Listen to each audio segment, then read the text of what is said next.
What's going on, everyone? Welcome to another episode of Between Two Heads. My name is Jameson Welbourn. As always, I'm joined by my co-host, Addison DeMoura. And today we are joined by the creator of Wilson, the owner of Masonic on Fairfax, coming live from Masonic on Fairfax, the one and only Masonic Smoker, Big Mase. Thank you so much for coming, bro. Thanks for the introduction, my G. I forget I'm the owner of Masonic on Fairfax, you know? That's what's up, bro. I appreciate that, man.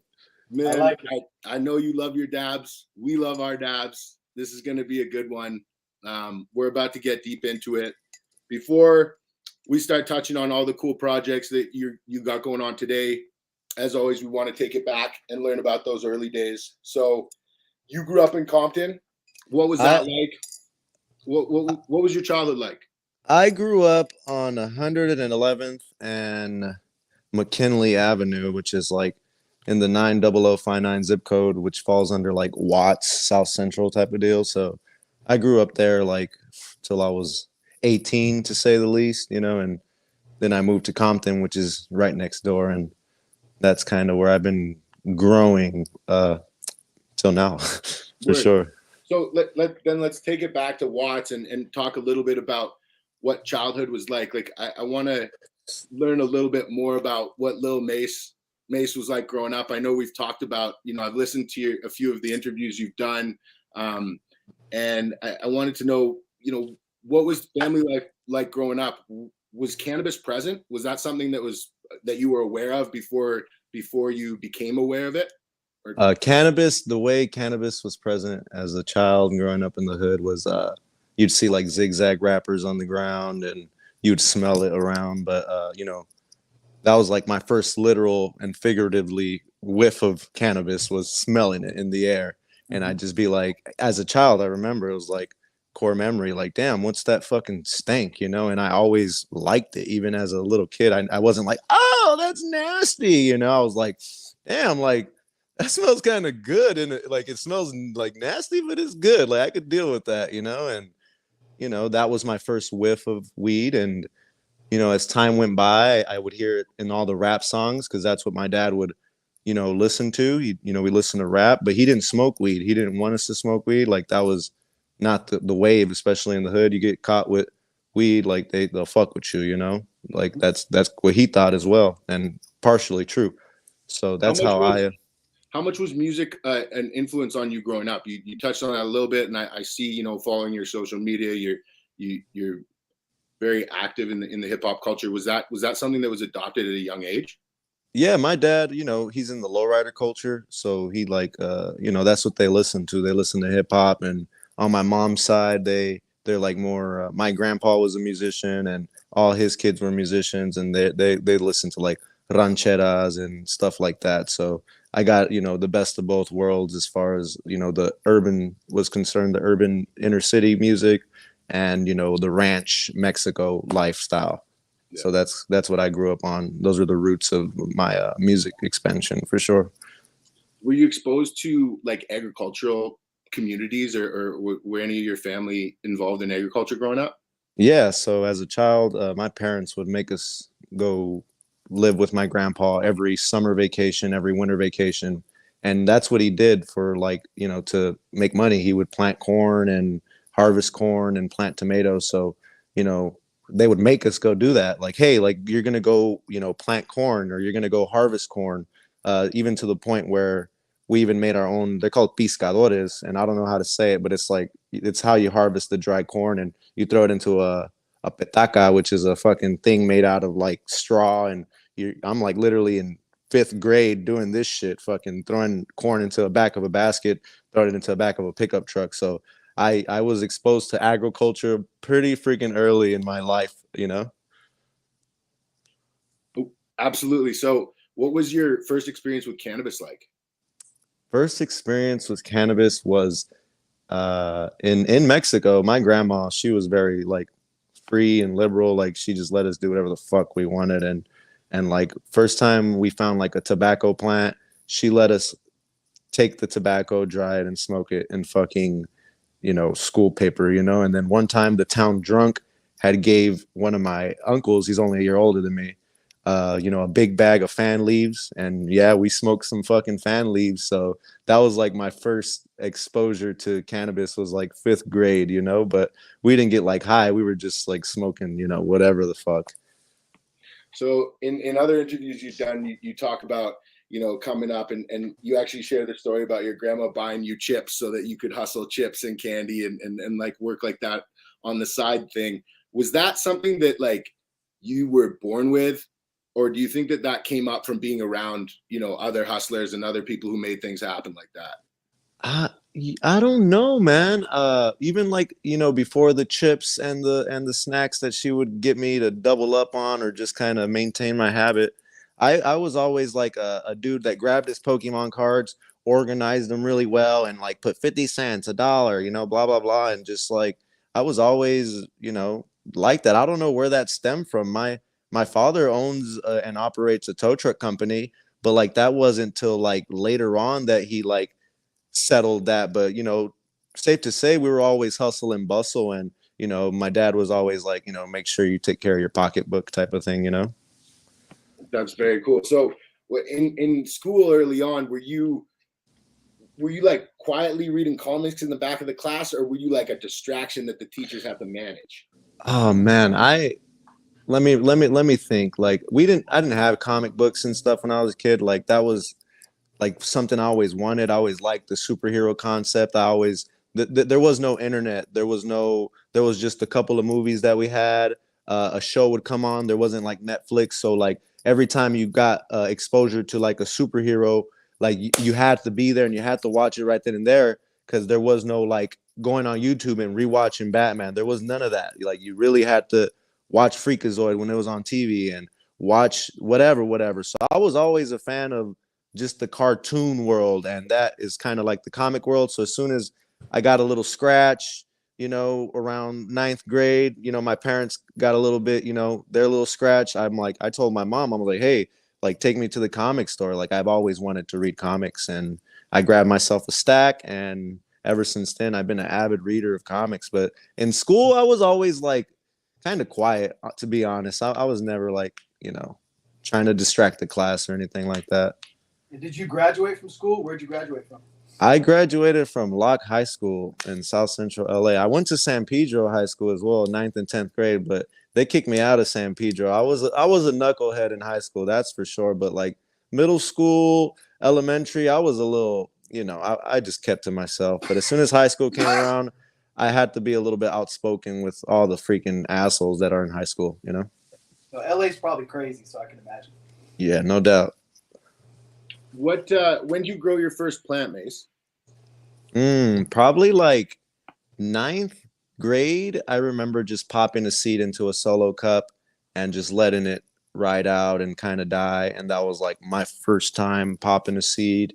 And then, you know, after that, maybe around high school graduation is when I started to like really throw plants in the ground. And because I dropped the bag literally and figuratively again. Like my dad bought me a pound of weed in high school, and he bought it to me. I thought he bought it because, hey son, like you graduate high school, here's a pound of weed, like smoke it. Nah, he kind of bought it for me to double up, go buy another one, and maybe, you know, start a business in cannabis. You know, traditionally, this is before all this fucking, you know, kiosk weed fucking scene we have right now.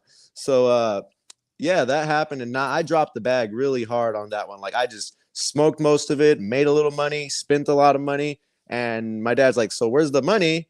And I'm like, "Oh, like I got DVDs, I got comic books, you know, like I got all this cool shit, you know." And he's like, "Nah, like that wasn't the point, you know." And that kind of happened. So that when I dropped the bag, 8th grade, I mean graduation summer when I graduated, um, I'm like, man, my dad took the weed, he gave it to my big brother to sell it. And I'm like, I don't have no more weed anymore. Like that lifestyle just gone, just like that in a flash. And he still had like some hope in me. And I just, he hit up the dude that sold him the pound. He's like, no, he's going to have to grow it like you do, because he ain't the hustler. And he bought a bunch of like 17-gallon drums where you like put your, you know, refreshments and stuff at a barbecue. And he bought a couple of those, bought steer manure and Miracle Grow, and filled them all up equal parts, you know, half and half. and like some random clones. And that was like my first grow that my father set me up with. And I wasn't like a grower yet. I was still like smoker, still like I'm Masonic Smoker, not Masonic grower. So I was still a smoker. Like, man, what? Like that's slow. Like I don't want to do that. Like, can we just get the pound of weed again and like just get back to it? And nah, like I learned to really respect the plant, and like the only way you were ever going to get that lifestyle back again was probably from this point. And I little by little I just try to replicate that weed bag through an outdoor scene before all this access of info, you know. So I'm just like, man, how do I fuck it, we're just popping whatever comes around. And I just started growing weed, and my parents would let me. And next thing you know, 5 years into growing weed in the backyard, like as a hobbyist, trying to just maintain my high, to say the least. You know, I bump into Instagram and go down. I'm oblivious to everything. I just know what I know till this day. And dude, I just went down the rabbit hole, and you know, I already had a love for it. I already had a 5 year love as far as growing, and a little bit longer as far as smoking was concerned, you know. And it just tied into the love for the plant, and that's what kind of got me where I'm at. It's like seeing the success you've had to date, like do you feel that, like, and seeing that your parents pushing you in that direction at a young age, and getting you, trying to set you up in maybe more ways than one, you know, first with the pack and second with the grow, do you feel like this is what you're meant to be doing, or do you feel as though your life could have gone in a number of different directions and you would have been successful in many of them? If they would, like, if the stigma for growing pot wasn't as crazy as it is right now, growing up, I would have probably been like something else, honestly, you know, like just to keep it 100. Because I was always like very, you know, just I wanted to be like more and better, and just, you know, like be like you know, be happy and shit. And I always looked at like the doctors and, you know, the teachers and just people that I seem like they're just happy, you know. And weed man, weed grower, weed seed maker was never like that. And it just kind of naturally came with all the bullshit that came with life. And I kind of just meditated with weed unknowingly, and it just kind of helped me with everything, you know. For sure. Lane, stayed in it, yep. Kept in that dread. But it's almost like it pulls you to it, whatever it is. You know, like you said, you weren't like the you know, take the money, fold it, put it under the mattress, keep flipping guy. You were definitely something else. And it's like, but it seems like it does kind of, I mean, same here. Like I'm sure Jameson say the same thing. It's like, just pulls you in, you know, and you go in whatever direction it pulls you, and you end up being there, like, you know, sticker plug or whoever. And but so what I was wondering is this: it sounds to me already from the start that your mom and dad have some serious game. Like they're definitely not coming into this on any misunderstood, you know, for a dad to you know, put his son on, but in such a casual way to put him on, and then to have the wherewithal to say, you know what, this one's probably going to be a grower because this one's already a hustler. Then to take the product back, make sure it moves. So it seems like your dad probably put you on a lot of game. Like what's just before we get into, you know, Edgar and Masonic and who you are, like, can you tell us a little bit about your dad? Like what else can we learn about him? So my dad is also born and raised in the city of South Central. He grew up on El Segundo in Vermont. He went to the same high school I went to, and he knows all the dudes that grew up in LA. So like I grew up around a true LA native, and he is you know, he's a lowrider dude. That's what he identifies as his hobby. He's not a weed dude, he's a lowrider dude. He owns a tow truck company, you know, like he's very, you know, some might call him like a boss, you know, he's a boss, yeah, you know. Yep. And this is the guy that I had to deal with growing up. That's funny. So I'm like, I'm a stoner and I get high, but he was always right there like, you're fucking just getting high. But like, he knows, because he was a hustler, and he has friends that are hustlers, but he wanted me, like, he didn't want that for me. He wanted me like be something else. But you know, you can't, the apple doesn't fall far from the tree, you know what I'm saying? And in this case, it doesn't seem like it's a bad thing either, but it doesn't. Dad, most of the tow truck guys, that, because my uncles are salvage tow truck dudes, right? Yeah. So most of those guys that I know are really fucking good under the hood of the car. Is your dad like a very hands-on, mechanic kind of a guy for the cars? Yeah, so like he builds lowriders and wins competitions. Like Kendrick Lamar and a lot of these major rappers like rent his lowriders for their videos and stuff like that. He wins like first place at the big shows, and he's very competitive when it comes to his cars in the lowrider world. He's kind of he's known in the scene as far as the lowrider scene. Like he's a Masonic Smoker in the lowrider scene. Yeah. So yeah, That's for very sure. cool. That's dope, man. That's dope. Thank you. I appreciate that. Yeah. So, Mase, going back to starting to cultivate, how many years are you cultivating and processing and selling to dispos before you start thinking about creating your own brand? So I would always look at my backyard and be like, oh, like I could make like $5,000 or $10,000, you know, and that's exactly what would happen. Like I would grow a bunch of weed as a regular dude, like a 9 to 5, 40 hours a week, got my wife going to school, got my son being, you know, whatever, being my son as a kid. And I just like, man, I need to make more money, you know, and supply my habit. This shit costs a lot. And I would just grow pot as much as I could in my backyard, kind of like the dudes did in the hills up in NorCal. And I would just, you know, take a muse and replicate what I seen and just pick up tech, learn tech, apply tech, you know, just whatever. And I would grow a lot of weed in the backyard for flower to trim down and make packs and backpack them on Compton Boulevard, door to door at the fucking at the places where you don't know if it might be your last time going into that fucking spot. So like, just like I would use my intuition and my gut instinct and not come off as a threat, very like this, like a dude with a fucking Pikachu shirt knocking on your window, asking if you want to buy weed. And they're like, what? And like, yeah, like I got weed. And that's how I did it for a while before anything, you know what I mean? And that was what I did. And this is before Instagram. This was just for me and my friends and my family, and that's it. There wasn't a 30,000 following. There was none of that. It was just, hey guys, what's up? I made some fucking cool shatter. Cool, you know? That statement right there, though, just that whole part that you just said, that explains a lot now about what we see on Instagram and how you market yourself. And excuse me, if you're brave enough to go door to door in that setting. But I think you grew up also feeling very comfortable in that area because that's where you grew up and that's where you're part of.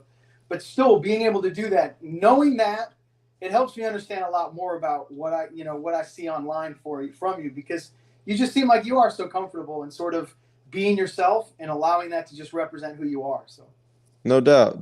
And that's kind of, I never went in there, and I know you knew what could happen. I knew the consequences. Like I know I could get not my money back, but I use my intuition and my instinct of just living in the streets. And I knew if shit needed to get gangster, shit could get gangster, just because I'm from this side of town and like I'm not a pushover. And not that that's what I ever wanted, and thank God it never happened, you know. And my intuition worked to this day to not get fucked over, you know. Yeah, selling weed is an instinct, you know. It's like you learn kind of, and you get burned and you do different stuff. Though it sounds like those stakes are a little higher, especially in that sort of setting. But what was what during this time? You know, you say you're running around. How long did it take from that point to when you were, you're growing, right? How long did it get to the point where you started breeding, where you started kind of putting things together like that? So it was around the time that Exotics was around with Burner and Jungle Boys. Whenever they had their little collab, they were growing the Tropicana Thunder, and at the same time I was growing the Tropicana Cherry Pie Tangy. This was before the Tropicana F2 rollout. This is before most of the Papaya Femmes had dropped. I think the Straw Guava was out already. So that's my best way of describing the time frame. So that's like 2017ish, I want to say. Yep. So around that time is when I had the Tropicana Cherry Pie Tangy strain growing at the same time as Jungle Boys. They had it under Tropicana Thunder, and I already had a little following just because of my grow, not because of my genetics, not because of I was just growing pot and I grew it K&F style, and I was in Compton. So these were already reasons to were watch you the dude. Masonic at this point? I was Masonic already. I was Masonic Smoker. So there I was was Masonic already flower and products before there were Masonic genetics. Of course, that was already a thing. Like, but not Masonic. Like, it was just I was Masonic Smoker on Instagram. I'm not telling the dudes at the shop I'm Masonic Smoker on Instagram that lives around the corner that promotes his Compton backyard brand to the rest of the world. Later on in life, they found that out. Like, oh shit! Like, yeah, like I wasn't too keen on that. Like you know, telling the dude exactly who I was. Like, it was just like, I got some weed. You want to buy it? Cool. You know, I wasn't big on social media. Just to my friends, just showing off my grow and soaking up game. That's all I was doing here. And so I'm growing the Tropicana cherry Pytangies, and I get some stray seeds, and people are inquiring on the stray seeds. And when I say stray seeds, I mean mystery seeds. It could have been a Mel that I didn't pull right away. It could have been a fucking Herm. I'm still like pretty novice to the tech, to say the least, on making seeds. And people are like, hey, like, you selling those? And I'm like, I guess I am, you know? And sold a couple here, $40 here, $40 there, $40 here. And I'm like, that's a lot of dough. And like, I don't gotta break my back as much anymore. So not yet did I make a cross. I found a Mel. And I hit up Instagram. I'm like, hey guys, you know, I got this Mel. I'm still growing for cash crop. I don't want to pollinate my garden. You know, I'm still used to selling packs. Who wants to make seeds with this Mel? So sure enough, some dude reaches out. He was under the Instagram handle at the time was K&F Farmer. So that's how long we've been doing K&F, 5+ years, half a decade. He hits me up and he's like, hey man, I'm from Rancho Cucamonga. I'm down to grab that Mel that you offered up. I have this Agent Orange and this Plush Berry that I'm not too, you know, I just want to hit them because it's my first time growing and I want to make seeds already. And I'm like, whatever, dude, boom. And I give him the Mel. I'm still growing for cash crop. I'm still growing to supply myself and get high off flour, not fucking seeds. And I gave him the Tropicana cherry Pytangy. Sure enough, you know, 70 days later, it's kind of like a seed I planted, and I just kind of forgot about it. Hey, dude, those plants are ready. Oh. He's like, hey, dude, those plants are ready. You know, like, I got those beans. And I'm like, oh, shit. Like, you're right. I did give you a melon, and we do have beans. And as soon as he got them to me, just like now, just the same way I am now, they're for sale. And I got Agent Orange, Tropicana cherry Pytangy, and Plush Berry Tropicana cherry Pytangy at like $50 a pack. And this was before anyone had made Tropicana hybrids, even before the Trop F2s. So, of course, the heads, the dudes that grow, the dudes that are on a genetic chase, me unknowingly, I made fucking, you know, I'm doing dope shit. So they inquired. Boom. I got Tropicana cherry Pytangies for sale. And we split the stock. You know, Warped kept his half. He's under the moniker Warped Genetics now. And I kept my half and whatever. I just kind of pushed that envelope more than anyone was at the time. Before now, everyone's a fucking seed maker, everyone's a seed seller, everyone's a fucking breeder, and there's nothing wrong with that. But I was doing that 5 years ago. So, you know, and then I'm like, holy shit, like this, I got a kind of a calling for this. People appreciate me doing this, like, and I like it. It's fun. I don't gotta bust my ass growing all these huge plants, and I still do, but for a different goal. The end goal now is seed stock as opposed to flower to sell on the streets. And that's kind of how I made my first strain. Was kind of like a chocolate chip. Unknowingly, it was a demand more than a.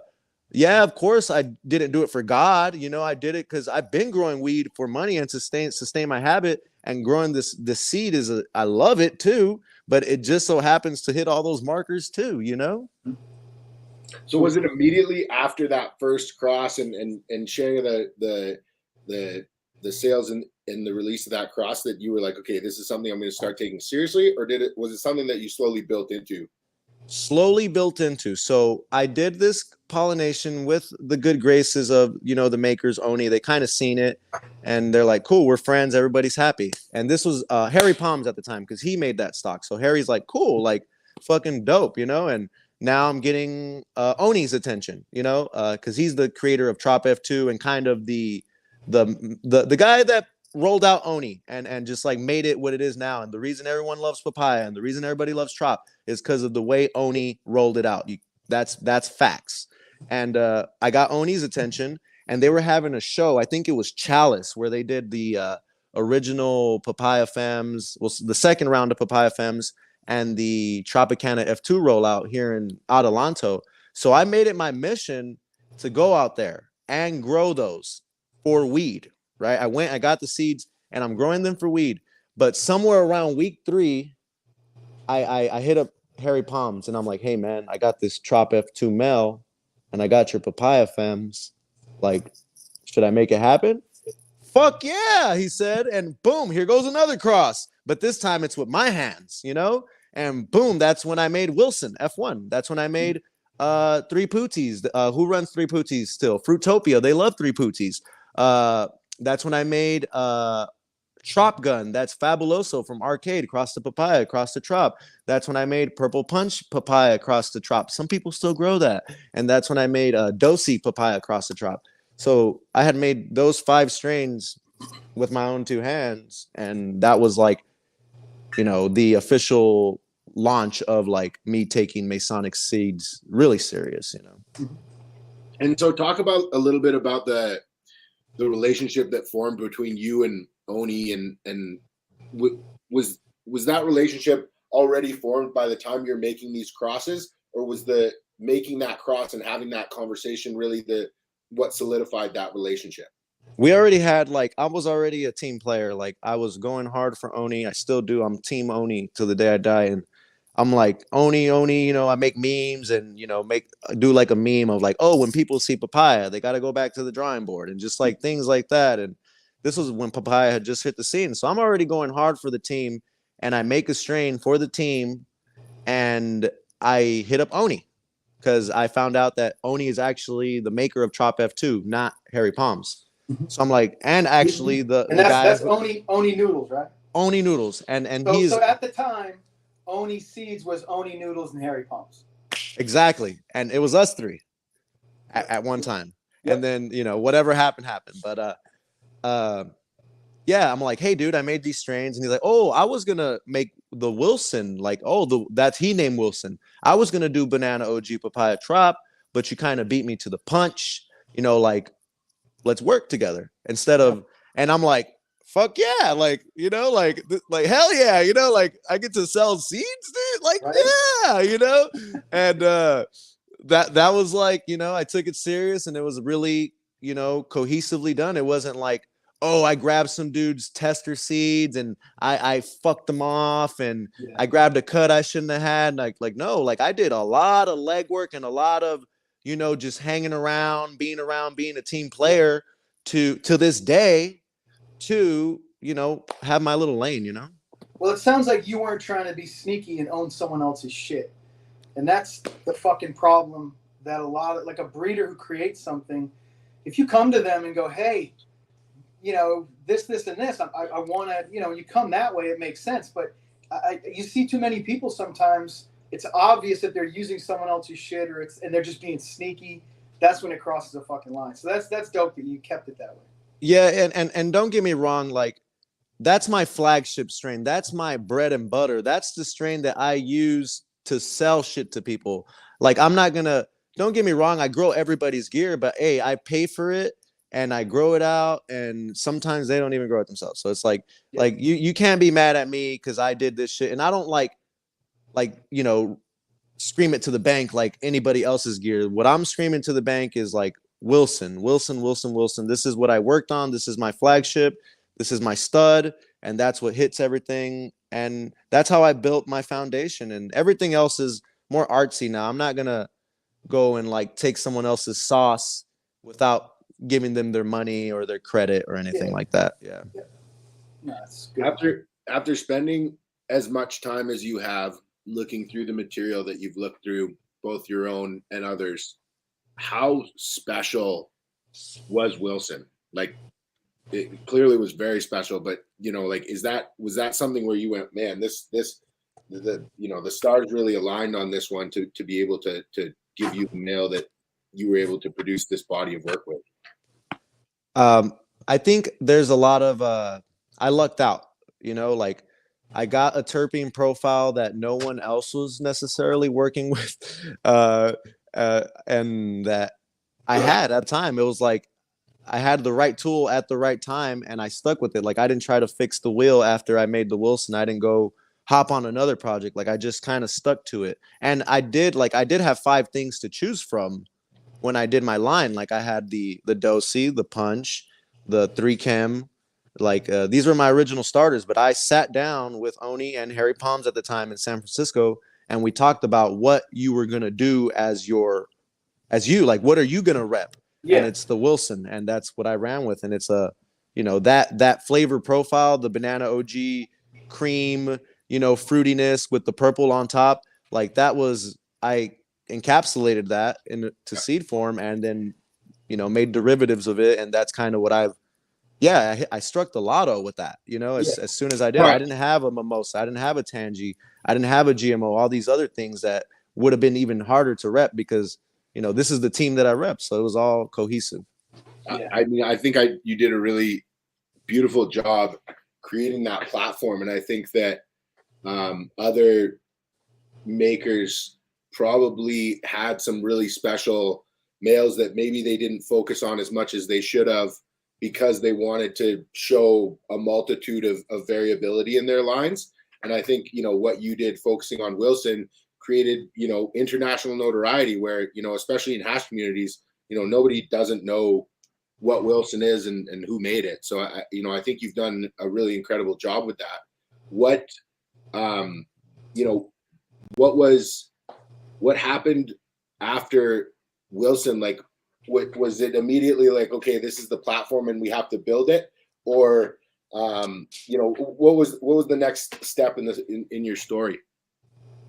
Just keep growing weed, but this time with the sole purpose for making seed stock and just skimming through seeds. So now that I had more resources, to say the least, like I can go buy seeds and network with people and get seeds because of the name that I built for myself. So I just got like more shit to look at, and that's where I'm at today, because I never, like, the road didn't stop. It just kept opening up, and I'm able to skim through all these seeds, and all these cool people send me stuff, and I just kind of honed my stud, to say the least, and worked it into the network of people that I met, and people that are like, oh, you need to try these seeds, or this is hype right now, so I want to go buy it, or whatever the case be. And it just kind of encapsulates and makes it easier for me to encapsulate the fun and the history of the plant as I go along. I don't have to really think too much on what new mel I'm going to use, or try to just hold the plant down. I'm just having fun, just doing shit and throwing shit at the wall, and most of it sticks, and whatever really sticks I revisit it, and whatever doesn't, it's all subjective too. So it's like I'm just doing what I want to do. It's fun, and it's growing weed, and I love to grow it and smoke it even more, I think. 100%. So I think you answered this question, but are there plans to work that male in a specific direction? Or are you quite happy with the traits that he's passing, and you want to focus more on a different project? So as far as like what I'm seeking in seeds, to say the least, is new terps. That's it. Like structure, that's fine.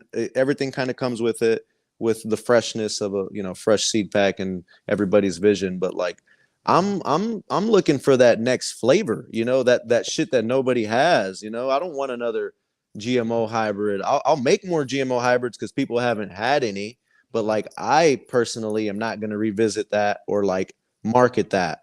So I'm like looking for the next best thing, or things that, or like kind of like getting the fire from something that is like too expensive, to say the least, or something that people really can't grab, and I'll go get that fire and bring it to them via the Wilson vessel, and that's kind of how I get down. And as far as like what Wilson brings into the plant, like, it turns out it hashes it up. So cool. Like we'll that's what it does. And that's it. I might revisit it to make more seed stock and back cross it and just make it more Wilson-y, to say the least. Yeah. But that kind of just Wilsonifies it. Not too much, but that's cool and all. But it's just more so to make more seed stock. Yeah. And just have more for people, to have a Cushman's hybrid, to have a GMO hybrid, to have a Starfighter, to have a BLR, like all these things that, you know, you can go and do your due diligence and have the access to the knowledge and all, but if Mase is there and he's got it all, fucking one-stop shop, boom, in and out. And that's not because, you know, it's just because of that's just how I got down. I knew that was a dope thing and I crossed it. I went out of my way to do it. It didn't happen for no reason. It's what I do. I like it. Increased Wilsonification. Yeah, something like that. I love it. I wanted to talk a little bit about your newly launched No Wilson line and what that project's about. All right. So I popped a bunch of really nice seeds during last year around this time. And I flowered them out and I have the clones of all of them and I know what they do. But during that pollination, during that grow, I left a couple males around, not just one male, intentionally left a dark rainbow male, root beer pure face off tie, rainbow chip froyo, and there's like one more. I think it was the violet flame under fire from Select Genetics. And so I left those males around to hit, you know, GDP original haze, GMO rainbow belts, strawberries, you know, grease monkey, lemon tree, fruity pebbles, OG Skittles, peach, Z project from Exotic, just super lemon haze, Jack Hare, green crack Owen haze, pre 98 cross to Black Lime Reserve, Band-Aid haze cross to pre 98. The list goes on. So I did open pollination with those three males I had mentioned amongst these females. And it's just like another way to, like, you know, you can't just get up and go get yourself a dark rainbow pack. Like they're sold out, they're dead stock, they're whatever the case. But, you know, you can come grab some with me and whatever. I'm not like, it's just another thing. I'm not like, I didn't make a dark rainbow line. Shit, I did a dark rainbow open pollination, you know, and it's dope. I think it's really fucking dope. And it kind of takes the like, oh, but like you have to do it like this and you have to do it like that. Nah, I did an open pollination cross 4+ years ago with the face off OGI95 Star Dog, where I crossed it to when Capulator had did the Mac 1 and the when the meat breath had dropped. So, you know, like this isn't the first time I do this, and all the progeny from that, people still ask me for Motor Mouth. They're like, where's fucking Motor Mouth? I'm like, that was like a fun project, you know? And so I revisited something around that way. It's all like, you have to do it like this. You got to do it like that. Nah, G, like, do whatever the fuck I want. And this is what I did. And either you like it or not, you know, it's there's no fucking book or stone that says that's how you must breed. Yeah, there's dudes that do it ways that some might like better than others. And that's literally what it is. I mean, I hate to tell anybody, but the plant's doing more than any of us.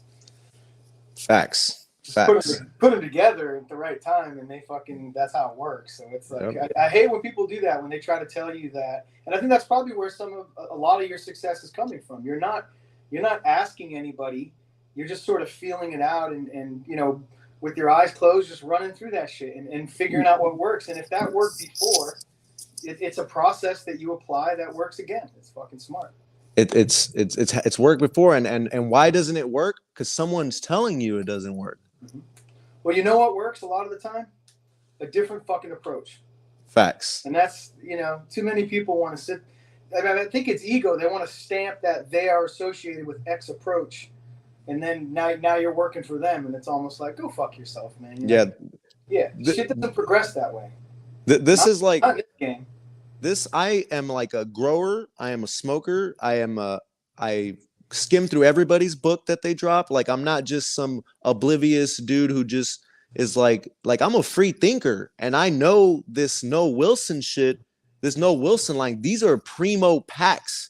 This is crazy genetics. Like, this isn't just some, like, yeah, I have like access and I do it so quick and I do it so fast, but that's because I don't box myself in. I don't tie myself down. I'm the sole dude that does it.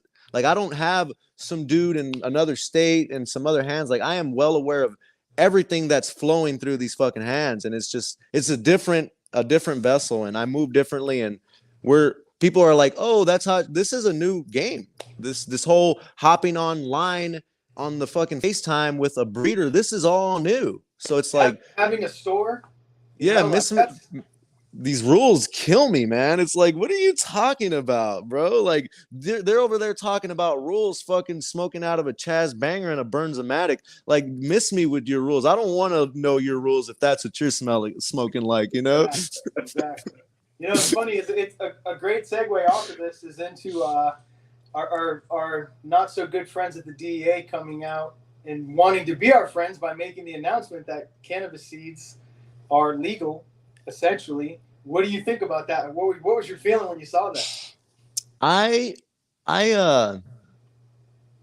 the way I look at it is they know what we're doing for starters. Like the players of the game, there's some fucking Seymour in the back writing everybody's name down and making sure he's tallying up everything. I'm well aware of that. That's fine. It's just pushing that line. Like I never pushed that line where I'm just this mega trap star and just like flashing and making it like, damn, like we got to go get his ass. So that I've always been like that. And then even with like peace of mind a little bit, but I've always had peace of mind because I never pushed that line. Well, not to interject, but some would say having the first fucking seed store with swinging doors would sort of push that line. I think 5 years into the game, and you know, but not that I could have. The only time I ever walked into a store that sold seeds was in Amsterdam. I've never been in any other spot, and then Germany or in Switzerland. But then to go and see your spot, and then to get into it, and that we could talk about the shop a little bit now too, I think. But to get into it and to walk in the doors and to see not just, I mean, it's beautifully laid out, but then also to see and to get an understanding of how the product offering that you visually see is connected to, you know, the things that you would actually be there for, and just really cleverly done. Like I really loved it. I love some of the products. I'd love for you to go through some of those products and talk about that. Yeah, talk about how the idea materialized, Mase. So t-shirts. So early in the scene, I was well aware of me being a novice seed maker, novice breeder. To this day, I'm like a student. I'm always a student. And I had to separate myself from the rest. And how do I separate myself from the rest? I was already a personality to be dealt with. I was outspoken, a kid from Compton, growing weed, KNF. He knows how to make memes. He's witty. He's funny. He's clever. Yada yada. I already had the character. But I have my things I like. Like I like cool shit. I like stuff that other dudes like. I like hip hop. I like cartoons and comics, and you know, and I would put it on a t-shirt. So that's how I started. Like, you buy a pack, you get a t-shirt off the rip. No fucking questions about it. And shit, papaya trop crosses with the fucking t-shirt. I'll take fucking 5, you know? So that's kind of how my product placement started, was with that t-shirt. And this was with a cartoonesque t-shirt. You know, I had like funny t-shirts, you know, like, you know, the Sonic, or, you know, the Wilson playing the guitar, or me holding a cat as a cat, me holding.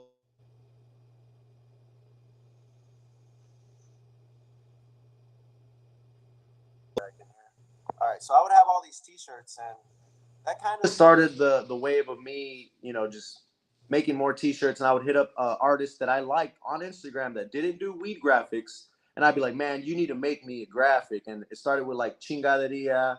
He goes under the moniker FKN Rad, and just dudes in the community like, hey man, I'm an artist, and look at this, what I did for you. And I'll be like, fuck, that's dope. Throw it on a tee.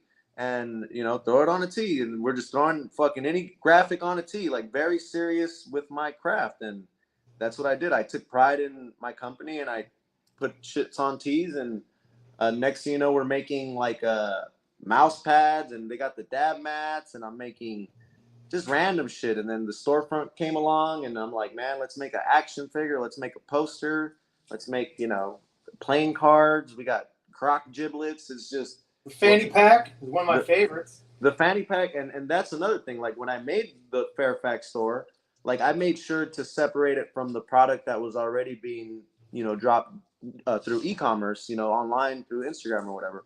So I invested into quality, you know, cut and sew t-shirts and hoodies and fanny packs. So everything that like came with the Fairfax store on this prime location, like dudes left with like a quality product, to say the least. They didn't leave with like some rinky-dinky Alibaba toy or some fucking warehouse-made T-shirt where they just slap some shit on and it's sweating into your shit. Like, nah, everything here was made in quality. So, like, that also helped a lot with, you know, kind of, you know, pushing the accessory apparel brand. Mm-hmm. No, it's unique, man. It's definitely, you know, anybody listening, if you're in LA, you got to check it out. It's on Fairfax. It's one of those spots that's like, and you never know. You walk in and Mason's there just taking dabs. Like, there's a lot of stuff around there, but it has. You're right. Like if you walk around and pick up the products, everything is quality. That's the one thing that I did notice. Like from the fanny pack to the deep, you know, the comic books or the books that you had, the coloring books, just different stuff. That's all from all different places, all kind of different areas, and then the hoodies, the T-shirts, everything that's in there is well made too. So it definitely does have that sort of interesting vibe. But the other part of it is you go in there and you may be in mind like, oh, this guy sells seeds, and then you come in and all you see is sweatshirts and other stuff. How does that sort? Is that a conversation? Like, what is that? I don't understand that. How does that? I like to give people the benefit of the doubt that they're like free thinkers and that everyone kind of gets the gist, and it's like, hey, dude, like, of course we don't have like a fucking rolly thing with all the seed packs on it, you know, like it's like you can hop online and buy $1 million worth of seeds and be in the store while you're doing it. So it's like I kind of try to take that out of people's heads, but like, but it's the satisfaction of leaving with the seeds when you go to the store. So I accommodate that with like just having stuff in my pockets, you know what I mean? So all in all, like it's more of a you know, like a safe haven. Like when I have an event, I'm not gonna have it in Compton, of course. I'm not gonna I don't gotta hit nobody up. Like it's just like boom, we're going to Fairfax, and it's a good place to network.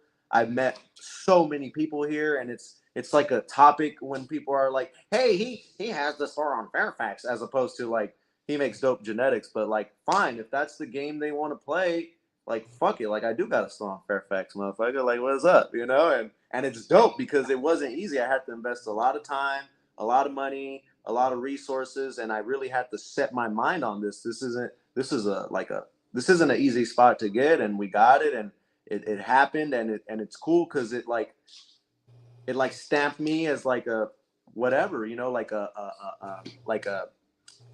approval from the streets, a tastemaker, you know, like so it just helps add to the portfolio. And Supreme's on here, Tyler the Creator's across the street, Stravinsky's is next door, John and Vinny's is right here. You know, this is like shit. I'm right next door to fucking some cool players of the game, to say the least, in their own field, you know? No, that's dope. Sure. Yeah, it has that feel to it for sure. And it's in an interesting spot. I think what you do is you give people a lot of things to kind of talk about, whether it's YouTube channel, your love for Pokemon, collecting cards, collecting other stuff, being a barterer who's constantly, you know, on social media, putting all this on social media and presenting it all while marketing, but also breeding, also, you know, doing all these other things. And I think that like earlier when you said you were talking about like you coming up and how you came up, I think I keep coming back myself to like, it's that, I think it has a lot more to do with growing up and probably seeing your dad as a, you know, a tow truck driver. Those guys have crazy hours. They work hard, you know, like that influence in your life, I think gave you a really strong work ethic, because what I see from the outside knowing you is like, you're constantly fucking going. Like, you know, I pass out at 9 p.m. and wake up at like 5, but I see you, you know, up until all hours of the night, constantly promoting the company, going into the shop, opening up, I know that you and I do other business together. So it's like we have, you know, you do business too. You're in business calls and you do other things. It's like, but I think that work ethic, along with all the rest of this, is really like the secret sauce, because otherwise a lot of people wouldn't be able to accomplish all these things or put all this shit together, or even have the bandwidth to juggle all of it and make it all, you know, and not go crazy and not be lashing out or getting nuts. So it's, you know, it's definitely one of those crazy things. Do you have a special diet or anything that you do besides your Sunday boxing? So that might be, you know. So it turns out like I've been doing this thing people call intermittent fasting or something like that. Intermittent fasting. Yep. I've been doing that unknowingly since I was 15 years old. You know what I mean? Yeah. Because I always just wanted to smoke weed. So I like would have to like be sneaky and like miss my breakfast meal, or just like I would be smoking weed instead of eating. You know what I mean? Yep. And that just happened till this day. I haven't had a bite, you know, and I'm just like, maybe I should eat soon, you know, and whatever. That maybe I should eat soon will last for 3 to 4 hours until I'm like, oh, I'll go grab a bite, you know? Yeah, high doses of THC will suppress appetite. I'm pretty high dose, you know what I mean? Yep. I'm good with you, I know. I'm dosed up. Mase, you recently did something called Free Seed Day, and it was a resounding success with a tremendous amount of interest. Can you talk a little bit about that? Hell yeah, let's talk about Free Seed Day. So, you know, with great power comes great responsibility. So I got, you know, a good foundation, homies, followers, fans that like uphold me, and they put me in a spot to, I'm like a fucking politician, and you know, and they vote with their dollars, and every now and then I gotta make sure that we do some shit that's dope for everybody and has nothing to do with money, to say the least. Yeah, we gotta make some scratch, but like this is for the culture and solely for the culture. And on 9/11, it just so happened to fall on 9/11 of last year. We did the first Free Seed Day, and it happened on a whim because I'm a fan of comic books, and comic books, they have a free comic book day every year. So I go to Free Comic Book Day for forever. You know, I've always been like the first one in line. I'm here, guys. And they, you know, I'm a nerd. And I'm sitting at my shop one day, and Free Comic Book Days happen, and it's a Saturday. I have to open my own store. I can't just go to and I'm in a position where I don't need to go to Free Comic Book Day. Like, I know the shop owner. I spent a little scratch there. They hooked me up. So I didn't go. And while I'm sitting there, I'm still missing out on it. And I'm like, man, a Free Seed Day would be fire. Like, just like DC, Marvel, Image, Dark Horse, all these independent comic book companies, you know, give comics to the comic book shops around the world to give out to the world, you know, well, the United States every year. I'm gonna try that amongst myself, by myself, with all my Rolodex of breeders that I know that are cool, like the DCs, the Marvels of the breeding game. I'm gonna try to reach out to somebody of that stature to kind of get the crowd rolling, and then maybe all these indie artists will take notice and be like, I want to be part of, you know, if Exotic's on there, I mean, I guess I'll go on there too, you know? So that's kind of how that happened, you know? These dudes that are hobby seed makers are like, fuck it. Like, you know, and you know, people trust me too. It's not just some asshole that came out of nowhere that's like, hey guys, I'm having a Free Seed Day. I'm gonna, you know, like we kind of trust Mase. You know, I had all this inventory, and I had the my wife and my cousins and everybody helped me break them down and put them into bags. And the first Free Seed Day was 9/11. We had about 600 people or something like that. We had a lot of motherfuckers, and they all came and they all grabbed their shit. And then the more recent one, I couldn't wait to do the other one. The only reason we had it on 9/11 was because everyone just couldn't wait to get out again. COVID was happening. Everyone's schedule was fucked up. I'm like, man, Free Seed Day needs to happen right before popping season. Like, everyone just throws their shit into the fucking storage, like in September. So sure enough, I did. And I rolled it out. And this time I didn't reach out to nobody. Like, I'm like, man, they know what's up. I'm on this bitch every day. I'm telling motherfuckers Free Seed Day for 3 months straight. The message got across. You know, like, if they didn't get it, that's because they didn't want to be a part of it. No hard feelings. I get it. And I just put the message out. Free Seed Day. Whoever wants to be a part of it, to be a part of it. Bing, bing, bing, bing, bing, bing. You know, it was slower than last time. At least it felt like it, you know? And then little by little, I'll post, like, some hot shot breeders, and then, you know, more dudes will be like, oh, fuck yeah, you know, I want to be part of that, you know? So it happened again, and sure enough, I got all this seed stock, and this time I got like 1,000 motherfuckers just wrapped around the whole block. Boom, boom. But I was prepared. I had 1,000 bags. I'm like, I got you, motherfuckers. So we were good to go, bro. Everybody went. Whoever wanted a bag got a bag. Everyone went home, and it was a dope fucking day, man. Another one for the books. What's the aftermath that you've seen from Free Seed Day 1? Have you seen a lot of feedback from a lot of stuff that people got? What's that look like? Okay, so I've got to smoke a couple of the strains actually from other That's breeders. cool. Like some dude came to the shop. He's like, "Man, this is the cross I got from Homeboy in the free seed bag," and I'll be like, "That's dope!" Like, That's it's cool. just giving people more access and tools to play with. Like, there's dudes that got backyards that might not even have the the $100 for a 5-pack or even the $50. Like, life is real, and they got real shit to deal with. And here comes Free Mace with 30 fucking packs in a bag, and you just got to stand in line, and they'll throw them bitches in the ground. They'll make it happen. Once they got that little motivation, to say the least. It's like Mace Hashi seed just coming in and sprinkling it on, and like That's literally what's happening, man. I like it. And they That's go dope. and they give it to their friends, and they like share the love. So it's just like overgrow. Just Or spread the even seed. you know what it could do too. I mean, because when you're giving people seeds, you're giving them males too.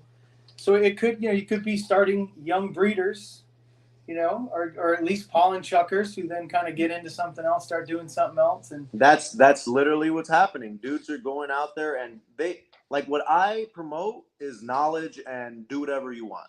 So like I've never been like demean someone's vision or what they want to do with their art. If it's your first grow and you want to pollen chuck, have at it. But like we all know, like if you're doing it for money, like good luck, buddy. And nothing against you. I don't hate nobody. I don't care. Like just know you're gonna have a tough time. Like you should be growing to smoke your pod or have fun or do whatever you're growing. Like, or if you really are just like I really want to cross purple punch to mimosa or whatever. Like if you're that fucking enthusiastic, yeah, maybe one day you'll wiggle a seat into the fucking breeding community. But all in all, it's like all that. I totally endorse that. Like, do have at it.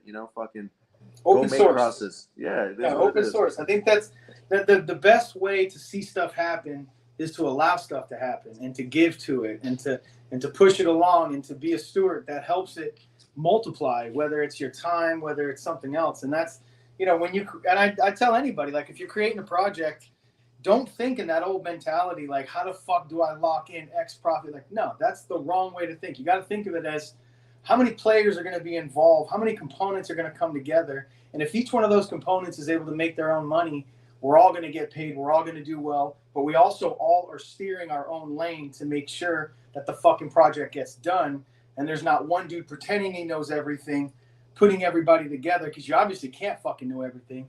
It's like business is better that way, and that's when I look at what you're doing with your seed breeding, it is open that way, especially giving out genetics. A lot of breeders wouldn't think that would be good for their business.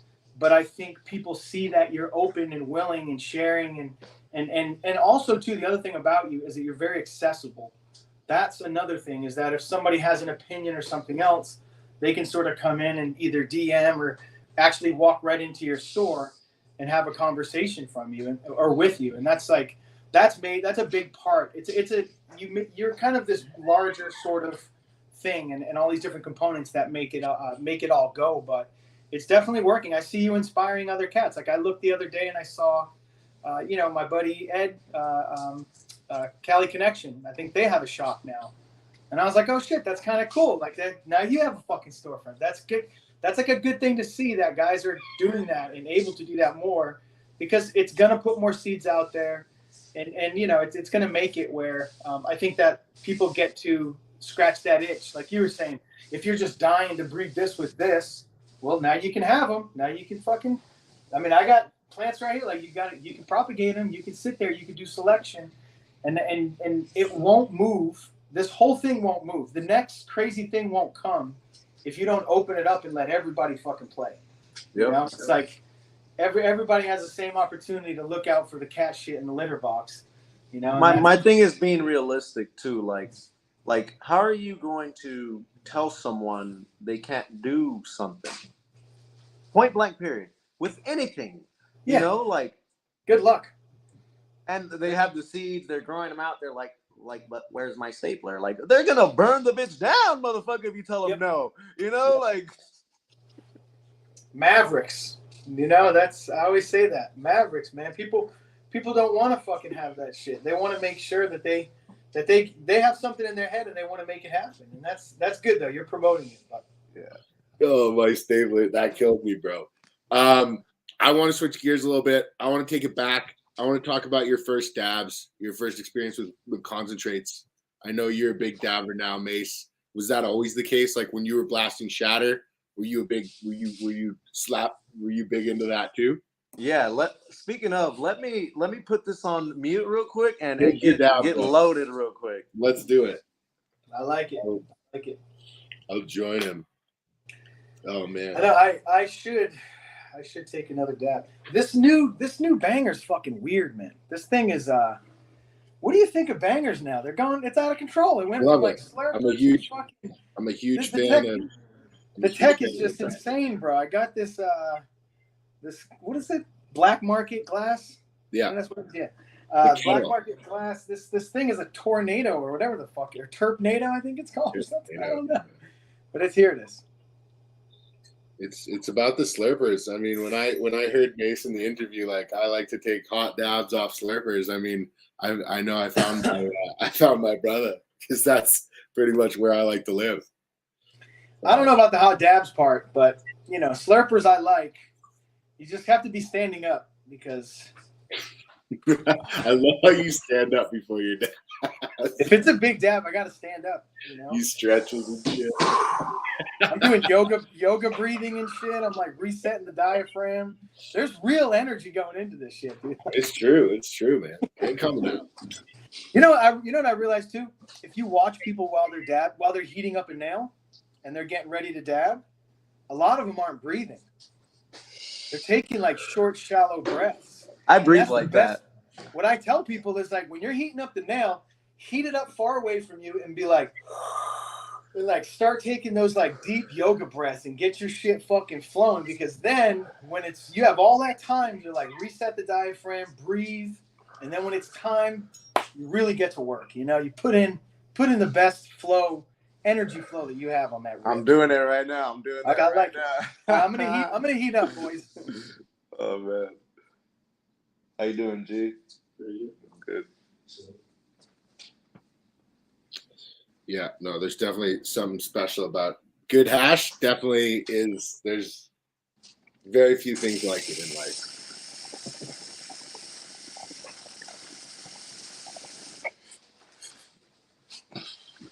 Yeah, Mase knows how to smoke. Can we do shameless promotion of the hash we're smoking? Absolutely, let's go. What are you smoking on, buddy? I'm smoking American Hash Co's Pink Papaya. Shout out my homie.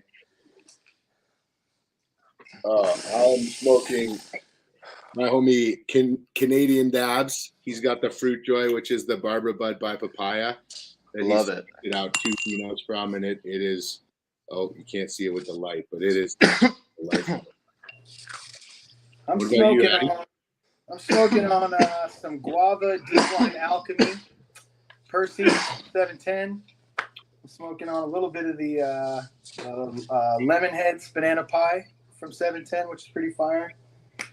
And then I got a nice little fucking slab here of what is it? The 710 Living Soil, the 710 Chem, the melt. Fire. Dude, I left it out by mistake, and I was doing some flags, and I left the jar out by mistake and went back, and I fucking took a dab out of it and thought it was rosin. Oh, and then when I went to clean the nail, I was like, "What the fuck, dude?" And then I noticed the jar was bigger, which their melt jars are a little bigger than their rosin jars. So I got some of that, and then surprisingly enough, dude, like people might be shocked, but some Skittles. What is this? Skittles and watermelon Skittles from the dudes over at Exclusive Melts. I love Skittles, and Exclusive kicks ass. Are they from Michigan? I think they might be, man. And this is BHO actually. Damn, good ripping. That's right, boys. A little BHO. A little BHO, and then I got some Rosin Baron, of course. Some gelato. Hell yeah. So my love for dabbing started, I want to say, like, with hash, like smoking hash out of bongs, because, like, I already was chasing something else, So, like, I was already, trying to smoke tough. So it's for sure started, like, going to a shop called God's Gift on Manchester in Vermont. they would always have some nice water hash there, black, that, brown water hash, kind of like this. And that's how my love for getting higher started. And then there used to be a shop in downtown called Downtown Patient Group.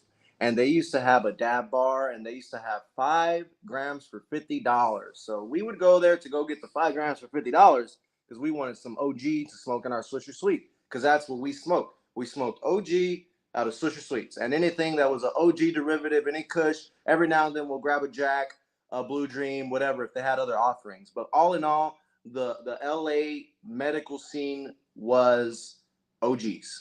So that's what we smoked, and that's what we went to go pick up. But one day, like, we at DTPG, that's the shop we go to, we noticed there's a dab bar and these things called future pipes and these little sugars and all these little sugars, and they would dab you out with the nasty goo at the dab bar, and you'd get higher than you've ever been, like your first dab. That's what it was. And it was at a time when motherfuckers were not dabbing like that. It wasn't a thing yet. And I'm talking 10 plus. I'm talking when I was like 18 years old.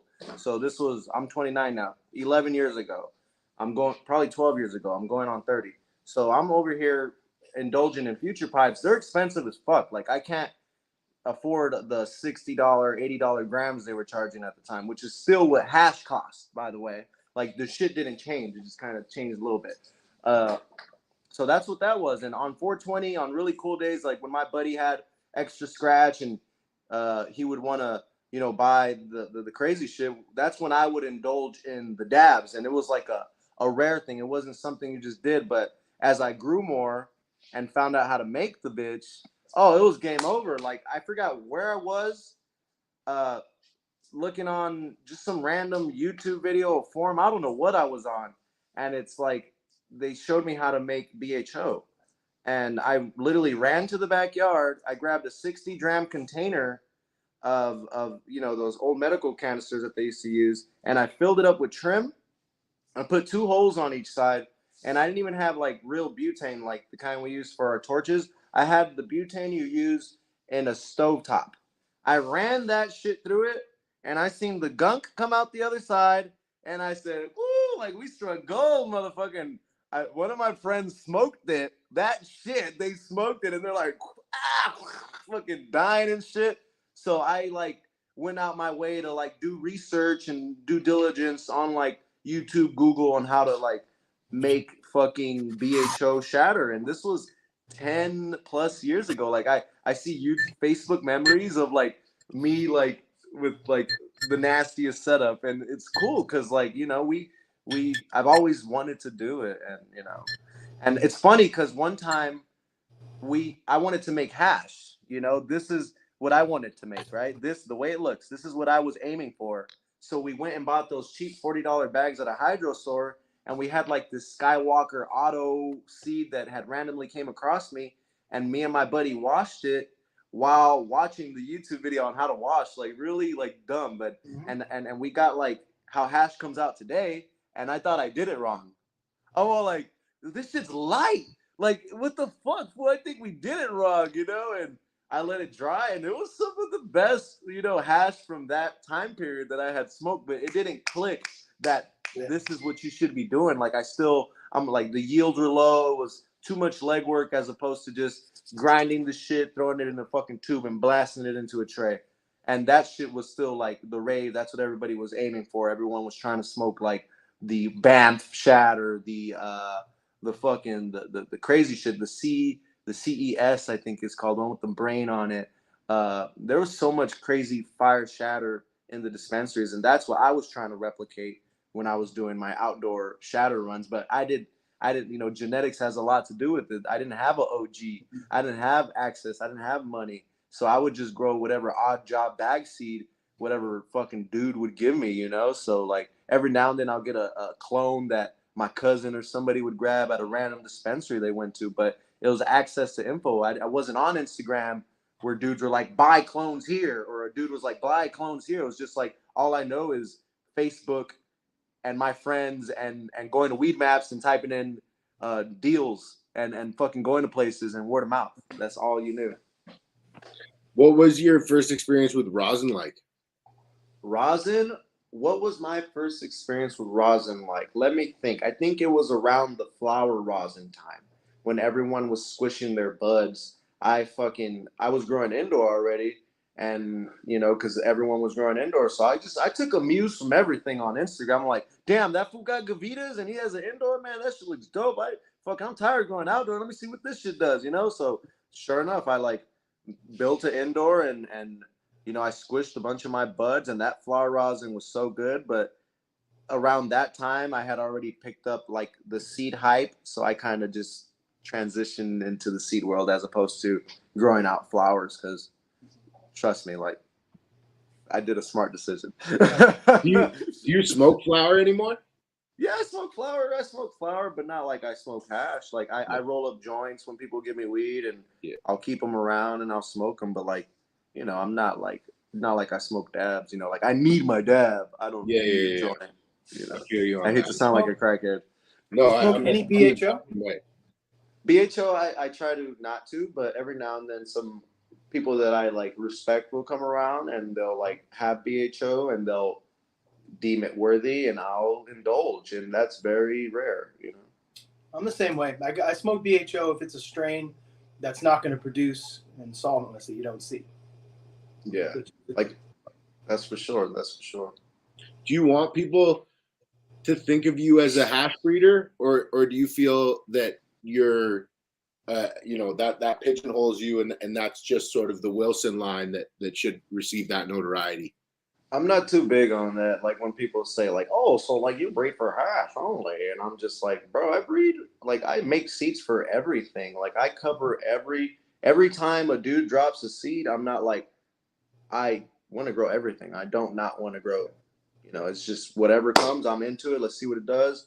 And it just so happens when you do everything, hash falls into the category of everything, and land races and land races and flower producing varieties and all these, everything. So if I cover as the most that I can, it just so happens I did a lot of hashy ones, and Wilson is a hashy variety as opposed to like a greasy super lemon haze strain that I worked into everything. So, it helps with the hash for sure, but I also do everything else for sure.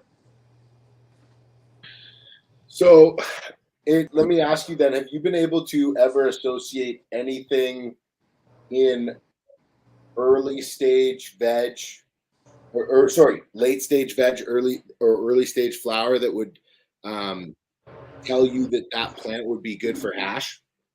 Ooh, what tells me a plant is good for hash? I think it's more later into flower, and just like knowing what hash is, like having we take for granted like all this knowledge we go and all these seeds we skim through, but like we know what's going to wash and we know what might not wash. So, so we already have that intuition and that gumption. So we're like, we're good cooks in the kitchen. So that's kind of how I step into producing a hashy variety. But like I said, I cover everything. So when I'm growing capulator strains, I know not to expect the hashy variety. I know to expect a commercially viable flower producing big plant, and his mac that he introduces into crosses is most likely a terpinolene leaning variety. So like I'm aware of the tools being used and like what those genetics have to bring to the progeny.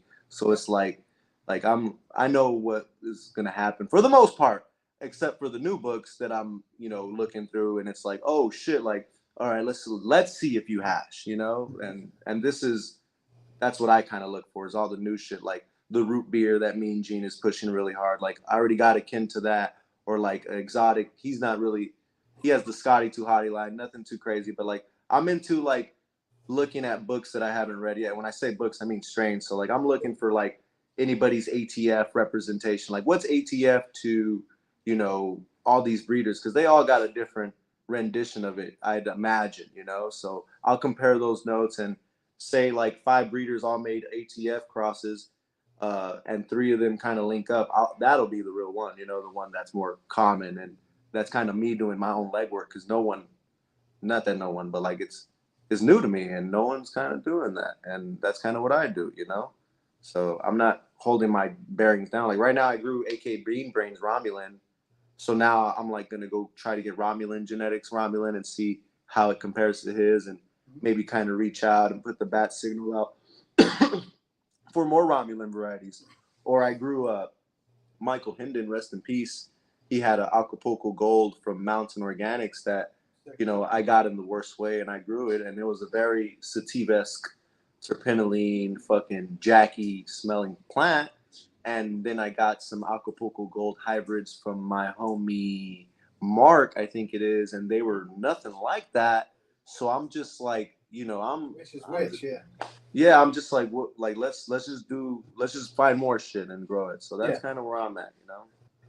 Well, it's like using your intuition to be able to essentially, you know, have your hands in these different things and be able to work on this stuff. I think a lot of other people haven't really built their life around doing what you do. You know, a lot of guys are up the hill. You're down in the city.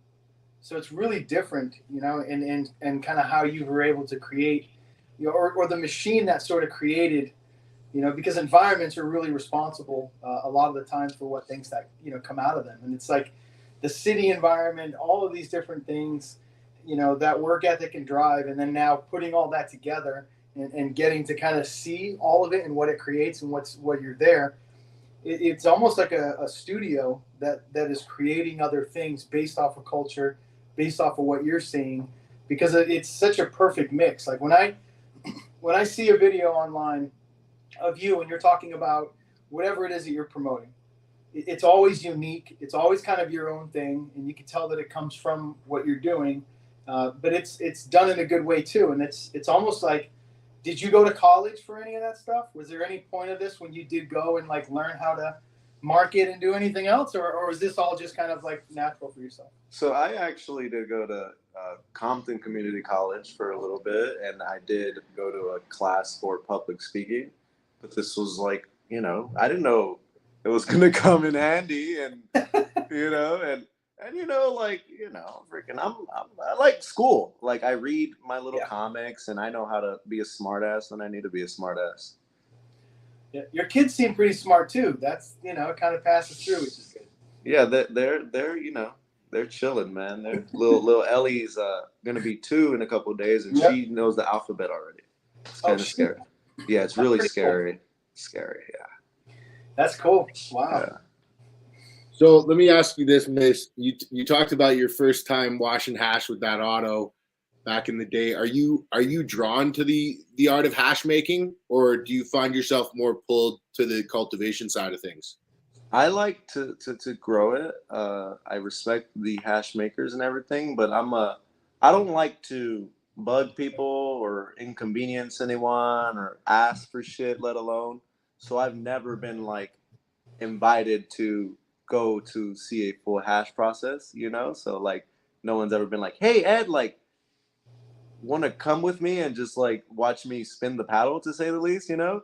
Because I've done everything else. Like I've prepped the plant and put it in the freezer for my, you know, my friend Mike, he's Mad Presser, or my friend Jaden, he's Gelt, and they're like my neighbors in the city, not Compton, but like they're in Huntington Beach or Manhattan Beach, and they just drive on over to Compton, pick up the material, go wash it at home, bring it back 3 days later. And that's like how I'll do my little personal harvest. But I've never asked either. Lord knows they'll say, fuck yeah, come on over. Like, you want to fucking get dressed up and do this with me? Like, I'm into it, you know? We're just going to throw it on the fucking tray, put it in the freezer. Like, this is what I'd imagine it is, you know? Yeah. And, you know, so, like, nah, I've yet to do, and Lord knows there's nuances and like, you know, some people for sure make it better than others. And, you know, there's the little spray shit. I see it. I visually see it. And I have like my concept in my brain of what's happening over there. And I've done it before. Yeah. And I did it, you know, I've seen videos a bunch of times, and every fucking time I'm on Instagram, some motherfuckers doing one of the process it. And I'll walk into some washrooms sometimes and I'll see it. But I do not see myself trying to do what they do. Because when I do something, oh no, like I gotta fucking, you know, do it. You know, I can't just do it. Nah, I gotta do that shit, and I gotta rep it, and I gotta hone it, and I'm gonna bleed and live this shit. And I'm, I do that with smoking and growing, and my family, and I keep it small. I got a couple hobbies. Yep. Three things. Well, when you come up to the melting of the heads, there'll be some of that going on, so you'll be able to step in and just get your paddle on and do your thing. There'll be some chance for you to watch some dudes who know what they're doing for sure, and I'm sure. Or run the paddle, dog. You can get in there and muster in the paddle, get your moves on. 100%. And the Balenciaga boots, fucking. You know he's gonna have those motherfuckers on for sure. So we're seeing like a big rise in hash breeders, or seed producers, producing seed with the target of solventless extraction. Maybe is better term.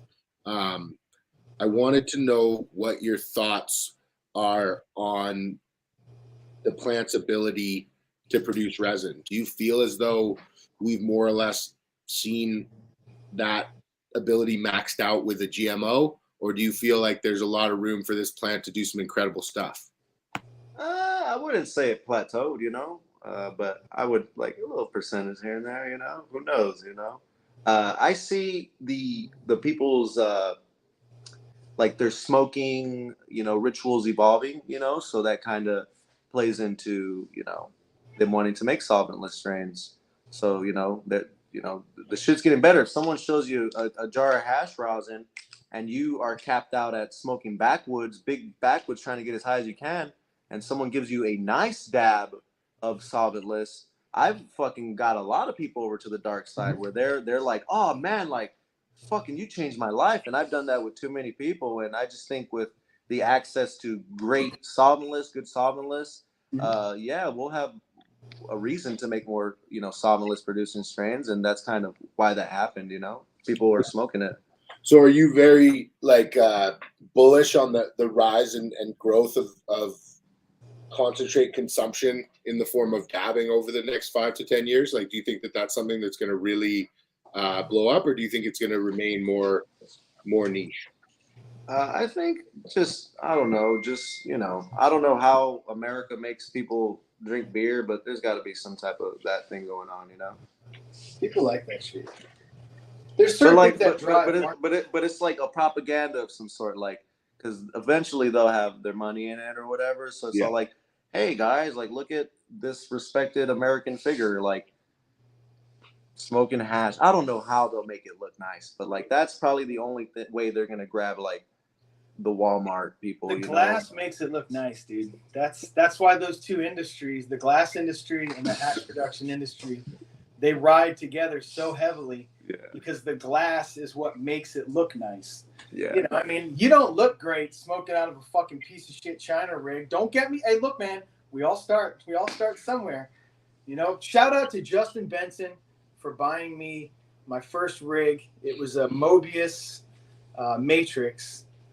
But you got to start somewhere. That's the point. It's like you got to start dabbing somewhere, and it's the glass that makes it that beautiful thing, honestly, because fucking heating something with a torch and then, presenting that to someone. And shout out to Roger from Puffco for creating the fucking Puffco or the Peak, because that's a great, lowers the barrier of entry. That to try you hit it right on the head. Cartas, Puffcos, Carta tubes, yep. They're gonna like really educate people on hash rosin. Like it's an easy, tool. It's like user friendly to say the least. It's like a fucking iPhone for dabbing. It's literally what it is. From a business standpoint for California, if you look at the market, the dried flower price has fluctuated multiple times, and it continues to over the years, where you just said it yourself. Back in the day, a gram of hash was $60. It still fucking is. And the inputs for that material, for solventless or BHO, the price on those haven't changed either. So when a business investor or somebody looking at our entire industry sits there and invests in a company, they see that and they're like, ooh, this is where the growth, and they see the growth and they look at the market, and that's where their investment goes. And that's honestly, how markets get blown out and opened up. The flower market's blown the fuck out because, what really markets, it has to be great product now. and it really has to, you know, be a certain thing. But in the rec market, people don't understand that in the rec market, you could breed the illest shit ever, but it's going to cap out in price because you want it to sell. So, you know, the rec market, realistically, it's like $2,200 a fucking unit, capped technically, you know, and then that gets bagged up into 100 and whatever fucking eighths, and then that's so, you know. But in the hash market, it's different. There's so much room to grow, and that's why I think there's a major up that's been happening and is going to continue to happen. And the glass blowers are continuing. I mean, now we're well up above $100,000 on a piece. You know, shit's really like pushing itself. You know, there's 25 different fucking ways to nails that you can connect to your fucking rig, with 6 different types of balls you can throw into it, and a fucking pillar, and a cat with a marble, and you know, I mean, dude, you need a suitcase now just to go dab to bring all your shit. It's crazy. You need a roll of toilet paper. You need Q-tips, a dab right, 3 little widgets. You know. But honestly, in order to do any of that, you need genetics that are fucking going to produce at least 4%, you know, from wet material to hash. And that's just kind of, you know, what you need. And that's like, you know, bringing it back to what you do and breeding. Do you think that when it comes to the new line, the non-Wilson line, is what are you seeing in there? Are you seeing a split of hash and then flower production stuff? Like, what's kind of what you see? So as far as the terps are concerned, like this dark rainbow, I haven't like heard like explosive numbers on it, even if it's a GMO hybrid, and even like growing the mom out itself, it wasn't like a sandy variety. It was a nice plant. It was dope, and some of them encapsulated the rainbow belts really well, and some of them were a nice creamy mix of them. But all in all, like, that's just a strain. I'm putting it out there on the strength of it being dark rainbow and people wanting that. That's, you know, if it hashes, good for you guys. If it doesn't, I didn't say it did. So that's the dark rainbow. And fucking, you know, what's rainbow belts hitting? Like not that much to my knowledge. So, you know, there's that. Even what's GMO hitting? A lot. What is a GMO rainbow belt hitting? We haven't got too many crazy numbers off that. To my knowledge, I haven't got like hearsay data about that yet. So and what's the male, what's the female on that? So the potential males on here, it's an open pollination, it's a no Wilson line, are dark rainbow, root beer, pure face off tie, violet flame under fire, rainbow chip froyo, and there's like a couple other ones that I got to look at, but those are like the potential males. But all in all, like that's just kind of to, like, you know, just kind of switch it up, and it's a breath of fresh air. I'm revisiting, you know, just making seeds, man. I'm just fucking pushing out product, and I did this intentionally. I didn't want to wrap my head around someone else's hard work, you know, like I'm just gonna fucking run with dark rainbow. Fuck it, we're doing a dark rainbow line like that. That's corny to me. I don't like that. And no offense to anybody that goes and, you know, grabs someone's strain and uses it to make a whole new line and bank on it and run with it to the bank. You know, so I kind of just did something different where I did an open pollination with these various smells, and I'm just doing things that are different. I'm going against the grain. I've done this before, by the way. It's just something different. Yeah. And like you said before, something positive came out of it. You liked what you saw. So why not use that same method to then maybe add to that and do something different? Which is, I think a lot of guys in cannabis, man, they just get really high and they don't remember what they did last time. And then they can't get, you know, great results because they're not reproducible. Where, you know, you seem like you have some notepads laying around where you write some shit down, which is good. I have a nice, you know, I have a lot of notes, and I'm very I got an encyclopedia. I remember all the shit that I do. There's nothing gets past me. I have a memory of a fucking elephant, so that helps a lot too. You do. Just watching you recollect like certain strains that were in places and crosses, and I was even thinking to myself while we were talking, I'm like, man, I have a shit memory because I can't even fucking remember shit. But no, that's dope. Mase, you mentioned that you were looking through. You grew out one of the Romulan cuts, and then you wanted to look through a few more. Have you done that same thing with the skunks that are moving around right now, or have you not looked into that? The only skunk that I've grown right now is Todd McCormick's skunk, the skunk number 1. And I popped the whole pack of it, and that's my only representation of skunk that I've got to this date. I hear about these other breeders and all this lore and all this, oh, you don't have it or it's not real, but I honestly don't care or even want to know about the drama. I don't ask. I'm just like, whatever. I got Todd P's McCormick. That's the skunk that I got, which is also in the No Wilson line. I got a few skunk number 1 open pollen crosses as an offering in the No Wilson line. So like that's something I'm stoked on because it's like a derivative of skunk and you never fucking know what you're gonna get. It's Pandora's box, and that's what that is. So fucking as far as skunk is concerned, I've only grown Todd P. McCormick's skunk number 1. I think I was one of the first people to tap in on them, let alone grow them out. Can you share anything about that experience with Todd stuff? Oh hell yeah! So I grew Todd's skunk number 1. I grew his Super Lemon Haze Jack Hare. I grew his Green Crack Owen Haze. I grew his GDP Original Haze.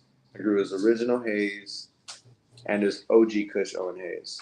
Okay. And everything was true to its lineage. So like the Super Lemon Haze was Super Lemon. The Green Crack was Green Crack. The OG was, damn, that's some OG. The fucking haze, like, damn, this is a fucking hazy ass plant. So the skunk number 1, I know everyone's like, not that I know everyone, but like I've heard like, hey, that's not even skunky. Well, he explains that in the fucking in his podcast he did with Dark Horse. If anyone wants to go hear from the horse why that doesn't smell skunky, because that's the name of it. Like it's skunk number 1, like the way, like, yeah, maybe it did come off as skunky, like far away as you're walking towards the skunk number 1 grove, but like all in all, that skunk number 1 plant had more of a floral funk to it. My phenos that I found in it, a lot of floral. Well, there's roadkill skunk. Yeah. If you're looking for roadkill skunk smell, like, yes, that's not what that. No, this is a sweet floral, nice. And skunk 1 was like that too. When you got packs of it from Scentsy, it would be because I'd get couple packs every year, and I'd do like a nice spot in my backyard, and literally I'd go to the same fucking spot, see the same dude buy the same fucking packs, and I'd run it, and it would be different every single year. Yep. But it'd be fire. It'd be something, a little different. And I was just like, all right, well, maybe skunk number 1 to them is like, good fucking weed. Like I don't know. Like, to me, it's all like weed smells skunky. Like no matter what, like you could have Blue Dream Tangy, anything, and if you're like you have it in your fanny pack or whatever, and you're in a store and somebody walks in, they're not gonna be like, damn, that's like oranges. For the most part, sometimes maybe. But like most weed, there's a skunk in here. Like, yeah, like that's skunky, and that's kind of how I feel that kind of got that name or whatever. And it goes with a lot of things like it would Skittles, always be fire. Like Skittles, for instance. Like I eat Skittles, the candy, and when you eat Skittles, like they're coated. Like you're not necessarily getting big whiffs of terps off the Skittles, And if you are, I've yet to get like a bowl of Skittles and be like, damn, like that's just like the strain. So that's kind of what's happening with that, I like to think, Well, sometimes the name is a cool name too, That too. I think that's a really good comparison. I want to ask you about your thoughts on fresh press versus cured rosin. In your opinion, do you feel one consistently best represents the profile of the plant over the other? Like, hell yeah. I don't smoke. Like, I don't willingly smoke fresh press. Like, I'm stoked when my fresh press finally nucleizes. I'm like, yes, like I get to taste it now, So yeah, half and half. Sometimes it's like, oh, that's neat and that's different, but 99% of the time it's like, nah, where's the finished product at? Yeah, every time I hit fresh press, I feel like I have COVID and I can't taste anything. Yeah, exactly. So what about like dead versus live material? Like, have you ever encountered something that you prefer the cured material processed into rosin versus live material? I'm like, as far as I'm very like, that's not my forte. I just kind of, whenever I do hash rosin, I grab a live plant and I buck it down and I throw it in the freezer, and that's the only way I've had it. Every now and then I've had homies that dry the plant and they'll be like, oh, here's some dry hash rosin. Yeah. And I'll just be like, I'll put that to the side because I'm used to the whole plant fresh frozen already. Yeah, for sure. Where do you go rosin versus melt? Like, do you enjoy both, or do you like one over the other? I love melt. So good melt, great melt. Like I'd rather smoke that all day. It's just access to melt and how much it costs. So that's kind of why I don't do it. I get it how you live. I'm not a guy that lives amongst my means. I'm not gonna go hit up my favorite hash dude and be like, I need the best shit you got. Like I'm very realistic and I know what I can afford, and I'm not on a hash melt diet. You know what I mean? And I would love to smoke Skittles melt all day, the best Skittles melt, fucking dude. But nah, I'm more of like GMO and whatever's around type of guy. Being a KNF guy, have you noticed that you're able to discern differences between salt grown resin and organically grown resin? Oh, a little bit, yeah. So soil grown and especially with hash, like I can be like, and with flower, like I'll smoke it or I'll even look at it and I could be like, that was grown with, salts, or that was grown with love. So, I can, not that the salts aren't grown with love, but I'm more fond of smoking soil grown weed. Do you have any particular feeling about like the rising popularity of resin blending or like mixing, where guys who are most of the cup winners we've seen lately have been mixes of 2 or 3 different rosins? Is that like, does that make you feel any type of way? I'm into it, man. I'm not into it. If someone's like, you shouldn't do that, well, that's just waving your fist at the moon at that point. So if that shit's good and I like it and it got mixed, like that doesn't matter. Like how's that like? So that's cool. If they're making it better and cooler, if they're finding a way to. Now, if they're like mixing the bad with the good, well, that's just like, that's going to be their problem, not my problem. Yeah. What the same question I asked as far as organic and salts, do you feel that there's a major difference on sun-grown versus indoor resin? Like, are you able to tell when resin is sun-grown more likely than not? Yeah, hell yeah. Because I smoke a lot of sun-grown, and to me it like oxidizes differently as opposed to indoor. Like I can like kind of tell, just smoking tons of sun-grown hash. Like I just know, like that's what I'm used to. It's like it's what I'm used to. So every now and then I'll get a homie who'll bring me like this really, really clean hash, and I'll be like, oh, that's indoor. And not that the outdoor isn't clean, it's just more sterile. And that's that. You're on mute, Eddie. I think what it is it's a weathered input. If something's outside, then it's technically weathered. Yeah. If you take a weathered input, which would be the fresh frozen from that, and bring it inside, and no offense, because there's profiles, there's all kinds of stuff that come from soil grown, outdoor, beautiful, full outdoor, plants that are gorgeous on a small scale. There's some fucking beautiful hash that comes from it. But I have the same opinion. Like when you taste it, you can tell that there's something about like an oxidized terpene or something that's in it from it being so exposed to the elements for as long as it was in production. But yeah, yep. And that's my experience with like a GMO that I'll have tons of, and I just kind of bought like a QP of it, and I'll just keep digging at it, and I'll get tired of it, and I'll have like 3 grams left in a huge jar, and I'll kind of firsthand see what's happening to it, and it just kind of changes up a little different. And then some of the indoor, I personally have noticed that some of this indoor is really good. This indoor hash rosin, especially soil grown, it's just these motherfuckers want an arm and a leg for it, motherfuckers. So I'm good. I mean, give me the GMO grown outside, motherfucker. What you think about? Oh man, that's awesome. I want to ask you, like the California industry especially, but Colorado, Canada, North America in general, is the cannabis market is going through very much a rough spot right now.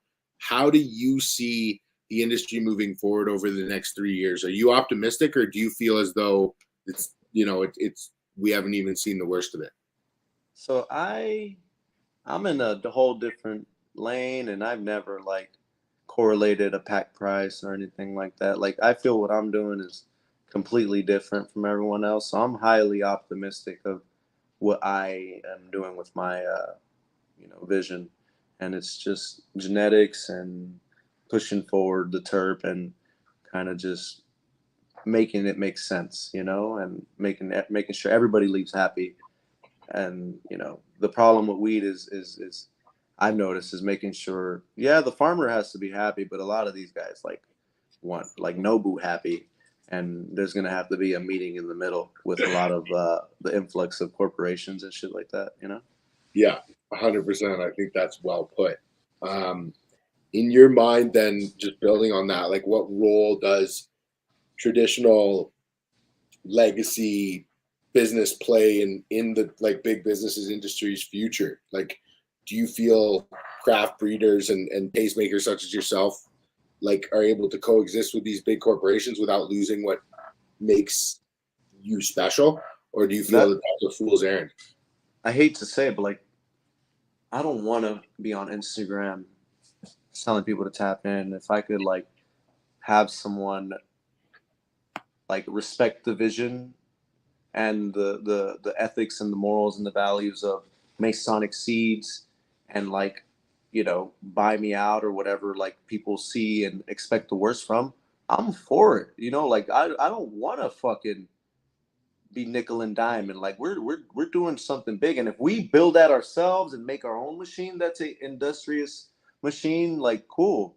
But all in all, I'm just doing what feels natural, and I've yet to meet that person or end up in that deal.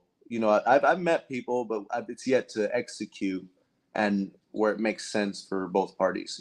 Like right now I'm the sole, like I do share this store with a business partner, Doc, but as far as seeds are concerned and my vision and everything like that, like I am the sole owner and proprietor and everything. So I'm doing what feels right to me. And, I've never, it's even like, if I do end up like acquired or an acquisition happens, I would do it. And best believe I'm gonna be happy that I did it. How everybody else feels, yeah, 100%. What's one lesson that you wish you would have learned earlier in building, what you've got, where you're at so far?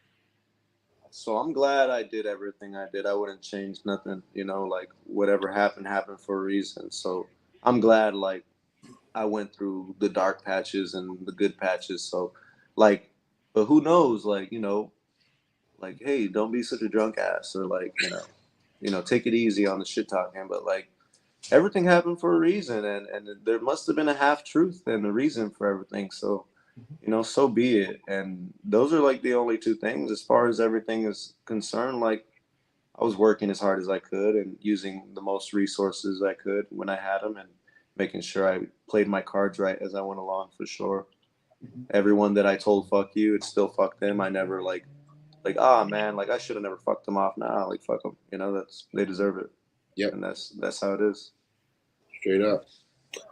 If you had to pick one of your achievements in the last 5 years as your proudest, what would it be? So I got my family, my lovely family. I got little Ed and Ellie. My seed company. I'm very proud of that. My store. Yeah. Was getting that store like a big, like a vision, or did it happen quite quickly and it was like, oh my God, I've got this store now and this is incredible? I've always wanted my own hobby shop because I've always been a trading card dude. I've always wanted a store. Like, hey man, but like this kind of is like the trading cards are just CPECs, and it turned into kind of a hobby lobby too. So I've always wanted that as a person. And when the vision happened with Doc, the guy I work with, he's like he would call me, and like I'm used to the slow pace, like I won't pick up the phone, but like he kind of taught me to like if you don't pick up the phone, we're not doing this. And I learned that very quick because it teaches you to be serious about shit that you really need and want to do. So that's what I kind of picked up from the rollout on this, you know. And That's what. yeah, before that it was like, I'm getting stoned, man. I don't want to wake up. Like, it was some dumb shit, you know. I thought I won the game already, but I'm glad I bumped into somebody that's serious about business and made me more serious about, you know, phone calls and doing stuff in a team effort, you know. So it was fast because of somebody like him. And it took a while. Like, I had the store in September, October, November, December, January, February, March. We didn't open till April. So it took a long time to actually get the build out and the acquisition of the store, and, you know, like, we just throw money at it till we were able to actually open it up. It took 8 months to open up the store. That's pressure. That's crazy. It is tough. But you know what, too? I think that when you have a family and you're in these kind of situations, it's huge motivation for you to, because you got so much you're juggling and they're so important to you. Does your wife support what you do, like at the shop and in all your other business? It sounds like you have a great relationship with that. Yeah, she's actually the real Masonic Smoker. She's the actually, you know, she's funny and all that stuff. So, like, she's very supportive, and she, like, don't get me wrong, just, it's not like fucking Disney World, La La Land. It's just like everybody else's couple. We got our struggles, but, like, all in all, we've been together for over 12 years, you know. We've been together. We're high school sweethearts, so we got each other's backs, and we trust each other, and we know each other. We got the keys to each other's, you know, lives, and there's no weird shit going on. It's just, it is what it is. And she's like, I'm this polarizing dude, and shit happens, and she's very in tune with everything, you know. Like, she's very supportive, and she knows what's up, you know. That's cool. Other than Oni Noodles and you know, your father, were there any other people who've been really influential on your journey? Your wife as well. You know, were there any other people other than those? So, like, Oni Noodles, Harry Palms helped me a lot with my breeding endeavors and giving me the like hope and, like, you know, the cosign, let alone to go breed. And you know, we got my wife, and, you know, Capulator, I take a lot of muse from. He's a cool guy, and just the way he, like, on a physical street level, being at the event, seeing him gather up the crowds and what a seed rollout could be, you know, I take a lot of muse from him, and just how he gets down. Like, he's Cap, you know, like, Cap's got flavor, bro. And freaking, you know, the exotic mics, and as time rolls by, I take muse from other people for sure. You do a lot of trading on IG, which I think is really cool. And I know that people would be interested to know, like, what are your, like, top 3 trades ever? Barter. So I have a Dark Star Charizard, which is like a $7,000 Pokemon card. I have a nice Mothership I got one time, and then I got, like, this other Bluegrass Robertson that I got as well. And I got a bunch of other shit too, like a bunch of other pipes. But, like, those are some heady trades, fam. You know?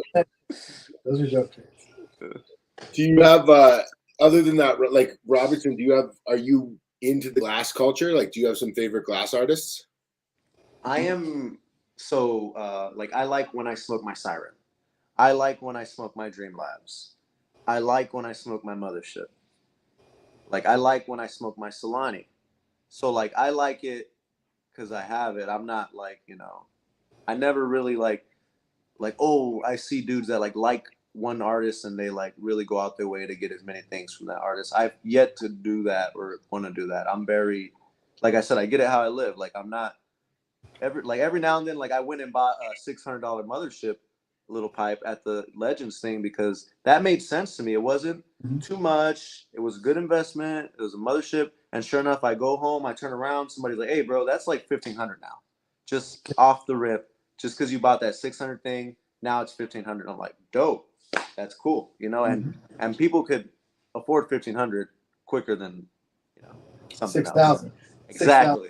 12,000. And same thing with the 600. Like I could afford the 600 as opposed to the 6,000, the 5,000. But surprisingly enough, if you spend 50 something hundred on some pieces, they flip quickly at like 9K and up, depending on what they are. It just depends, man. It's like it's a whole like, and then that goes into now I'm Masonic glass trader. You know what I mean? So I try to like. Well, That's a good one to be. It's not a bad one to be. Not a bad thing. Man. I'm not ready for that. You know what I mean? That's the next level, bro. Man, I'm gonna be fucking pelly fucking traveling all triple over the pellies. Jesus Christ. But I do love glass, and I respect glass, and I like to smoke out of nice glass, especially smoking out of shitty glass during the whole shatter days. Like I was the worst, but now I'm like. You know, I got some class, you know. See, that's nice. You've evolved. You know, that's a good thing. Sure enough. Hell yeah. It's definitely it's an evolution for sure. But I think the slurpers. Yeah. I see you now. You're pretty deep and dirty on the slurpers. I get in there. There's no joke. I see you. What are you running on your slurpers? Do you run like a full size with pillars? I like to smoke the XL at my house. So like at my house, I have one XL, but for whatever reason, every time some dude sells me some, he only has minis.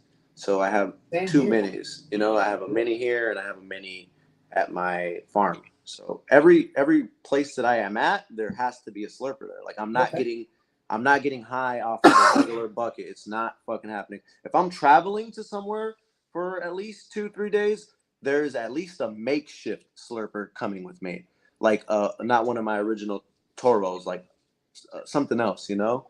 Mm-hmm. But all in all, like I love to smoke me out some slurpers. They'll light you up, man. They will light you up. They'll fucking they. That's like bringing your lungs to the gym. It's fucking with the slurper. I'm into it. We're sprinting. I think you're gonna be happy with the judges pack at Melting of the Heads. It comes with a pretty nice gift from Evan Shore, so we're pretty excited about that. That's gonna be a great time. Yeah, that's gonna be a lot of fun. When I heard that you were heading up there, I was kind of stoked because I'll be up there. Fun. Yeah, I'm looking forward to that whole weekend. It'll be a good time. So I'm into it. I appreciate you guys having me as well. Just so you guys. Oh hell yeah! Oh man, it's gonna be a blast. So, on your interview with First Smoke of the Day, you not only mentioned the 4 agreements, but you also mentioned Gladwell's Outliers.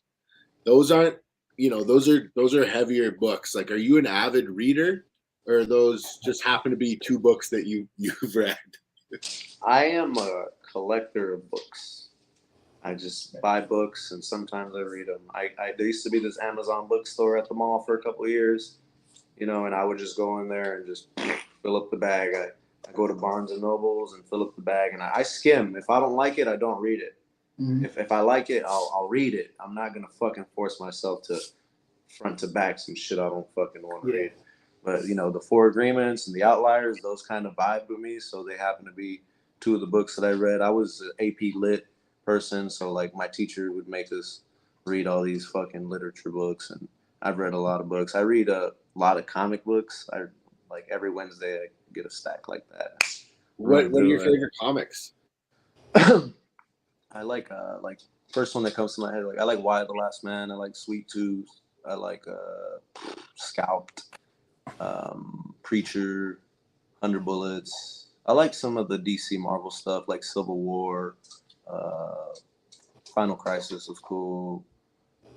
Some of the stuff like that. I read it all. Like top 3 or top 5 books that have had the most impact on you that if you were to tell somebody to read? Oh man, it ain't much, man. Like I just like those 2 books. Those are like books that help with like actually being a good person. Everything else is more like escaping into La La Land more than anything. True. Fiction. What are the top 3 most impressive extracts that you've had that have come across your desk in like the last 6 months? I really like this pink papaya from him. This is not my first time smoking this. Mm-hmm. Some dude had it and I was like, oh, like, fuck, you got it again. Give it to me. It's like a candy papaya. I'm a big fan of Skittles in every shape or form. You know, like Brandon, third gen, just had some unbelievable Skittles that I just smoked on. Mhm. And what's number 3? Let's think of number 3. Gotta be OG, bro. What are you talking about? Not yet. I haven't had enough OG, man. These guys ain't sharing. Mad Presser, my buddy Mad Presser, he just brought over some strawberry runts papaya. That was killer as fuck. That sounds good. What were your thoughts on Legends? Legends was dope. I'm a fan of hash. It's like I know everybody there, so it's like fucking you get to meet everybody at one place at one spot in one confined space. You don't gotta fucking go everywhere, and you know it's everybody's there. Not that we're mingling, but like you get to like see and kind of get a vibe, and it's dope. I'm into it, you know, like smoking hash with all the homies. Fucking forget about it. Kidding me? That's awesome, man. What's coming up next? Like, what are you excited about that you have dropping in the near future? So there's a couple things that are in the works right now. I'm doing some I'll call it a preservation project for Canistez right now, where he gave me a lot of his original seed stock, and I'm actually growing it right now. So that's happening. What else? Yeah, we're working together on that project, which is Yeah, Addison put it together. I'm like Okay. yeah. Addison made that happen, guys. So you know when you guys see GDP hybrids or true GDP crosses in the future, you guys can thank Addy for fucking putting that motherfucker together for sure. That was an 800-pound mantra project. Man, and they're in good hands. Everything is about this big, and it's going. Well, it's cool. Like remember when we, not to talk too much about it, but like when we even sat down and talked about that, we all have projects and stuff that we're doing, and we want the business that we're doing to feed those projects. So a lot of this stuff we wanted to be able to be like, all right, we want to contribute. How do we contribute? Oh, we know Ken, and and bring him in because we want Pipeline to have more genetics that are from great breeders that are doing stuff for hash, and that's kind of it feeds everybody's projects, what everyone's doing, in such a fucking fun ass way, and that's kind of what the energy behind that whole entire project was, because we've 800 has worked with Ken for forever, known him for so long, and was just like, okay, here's a way to like let Ken sort of in so many ways like preserve all of his genetics and kind of push them into the next sort of generation in the right way into what's happening in cannabis. And we talked about it, and I think this is probably one of the smartest ways to do it. So yeah, we're stoked to be a part of it. But it feeds everyone. It's a great fucking idea, and it's just fun, man. That's what's cool about it too. So yeah, I feel and that's it's kind of, I feel good that they're even willing to trust me and put that ball in my hand, because I do feel I'm the right guy for it. So it's like, thanks. No, I appreciate that. We felt the same way, man. I felt like it was, trying to put, the idea, the things that Ken wanted to accomplish were to be able to, take his genetics and pass them on in a way where they were going to be a part of what's going on moving forward. And so when we sat and talked about it, Kevin and I, it was like, well, fuck, you know what? Like Mase is doing like futuristic 2030 shit. Let's just fucking go to Mase. And then that's when, you and I had already been talking and stuff, and me and Kevin came to you that time. So it just kind of made perfect sense. But it's like you are sort of someone who is respectful in that way. So that was something too to me that was like, all right, Mase is gonna have a lot of respect for Ken. And when you guys met, it's like you guys clicked, and everything worked out exactly the way it should, because I think it was just like everybody was perfect for it. So no doubt. Yeah. I'm looking forward to seeing all these grow and grow more. So that's I gotta in the middle. I gotta bring you your Masonic hat that I had on earlier that I got for you. I need that for sure. I'll bring it through. I'll bring it to the shop. Let me know when you're back in there. So yeah. Definitely. As someone who's been on the forefront of a lot of shit, what are your thoughts on Web 3.0, Mase?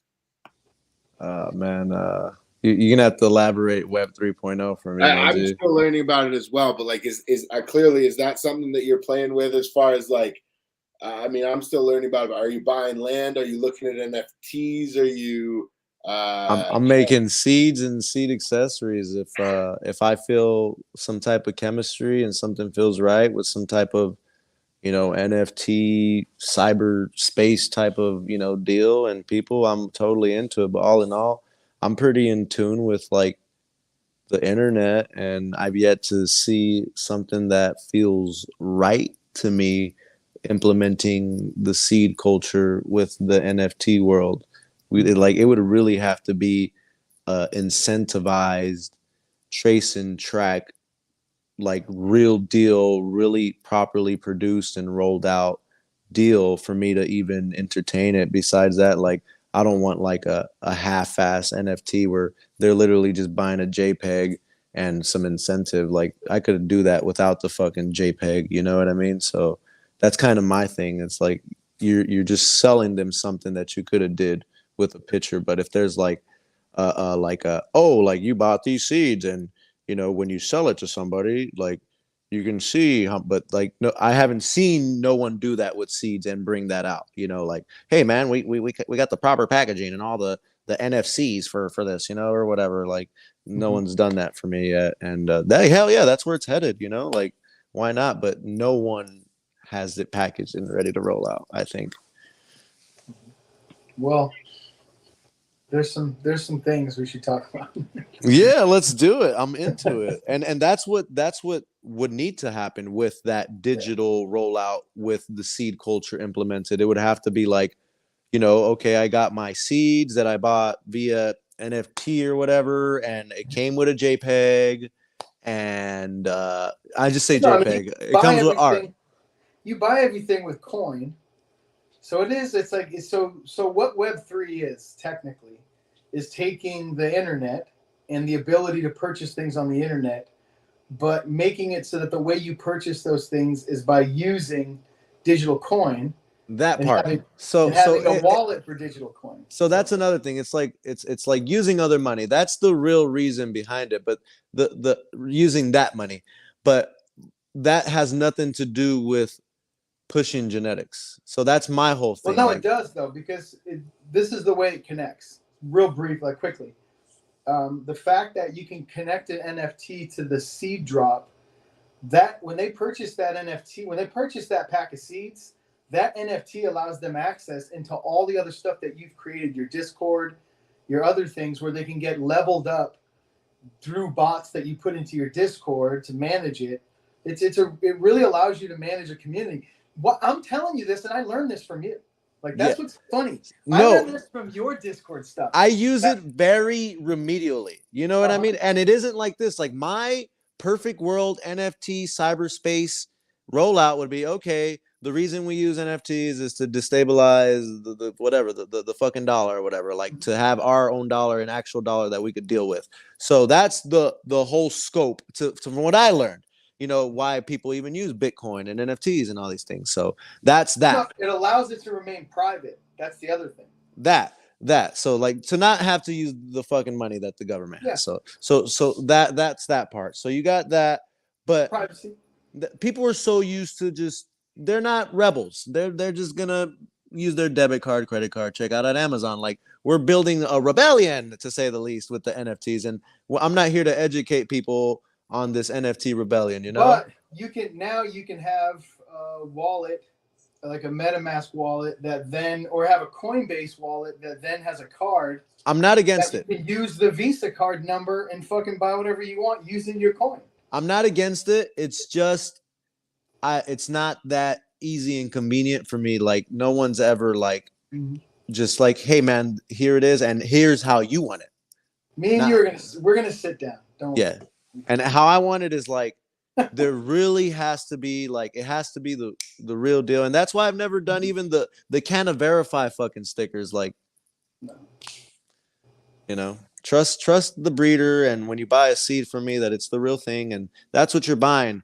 But we're gonna turn it into okay, so you know, now we really gotta find a reason. An NFT allows them to, whoever buys that and then goes and grows it, it allows them a place to then come back and put data in about what they purchased and all these different things, and it builds that's what I want. Data rich community. That's what I want. That's what I want from it, you know. Yep. And yeah, that's probably, you know, I just need someone to have that tool for me and just on the rollout, you know. And I think that'll be dope. It's here now. Yeah, no, that's what's crazy, is because you also have to have a coin that's stable, that's connected to it. So there's a bunch of different things that have to kind of be in place. Everyone's talking metaverse, and it's like metaverse is a bit down the road because, you know, who the fuck has time to sit there with a headset on all day and live in another world right now? Like, it's tough enough in this world, so it's, you know, haven't jumped over yet to the other one, but even in the development of stuff, it seems that way too. But the real stuff that's happening right now is, you know, finding, you know, your space in that, or just getting an understanding of how Web3 works. My thing is, I'm willing to diversify my bonds, you know, like that's just another thing. And I'm not against it. It's just a matter of doing it with the right people. And I've yet to meet anyone that's like, hey, bro, like it's ready to rock. Like all I need is seeds. All I need to do seeds, fam. Is plug and play. Like that's literally like who I need, you know. Like and well, what's crazy about it is they don't even need seeds. It's like it's just a, you know, it's an interesting way of being able to keep in touch with the people that purchase your products. And it's a whole demographic too. Like these are computer savvy dudes that are a little bit more connected, to say the least, as opposed to like, hey man, I want to buy some seeds, you know. Or they're entry level people that understand and have an understanding that the future is going to be this way. Yeah. So they're interested in being like, all right, I got it. Like me, I fucking believe me, dude. I was like, a what? What are you talking about? And in a short period of time, was thrown into like a huge education, and then was like, oh fuck, had an opportunity to partner up with this group of developers that were putting all the stuff together, and then got huge education from these guys, and just being involved in, you know, what I needed to have in place in order to interface with it, which is like, yeah, you have to have a MetaMask wallet, you then have to have a Coinbase wallet, you got to have different things, and know how to you know, have them on your desktop, and what can be done on the desktop, what can be done on your phone, and understand all this shit. It really does take like a bit of time, but it's worth it, because I think a lot of people feel the same way. They're like, this is going to be the future. I want to get ahead of this one. And that's kind of how I felt. And it didn't take that long to kind of figure it the fuck out. But it does make a lot of sense, especially if you are a flavor maker, like a person who creates SKUs.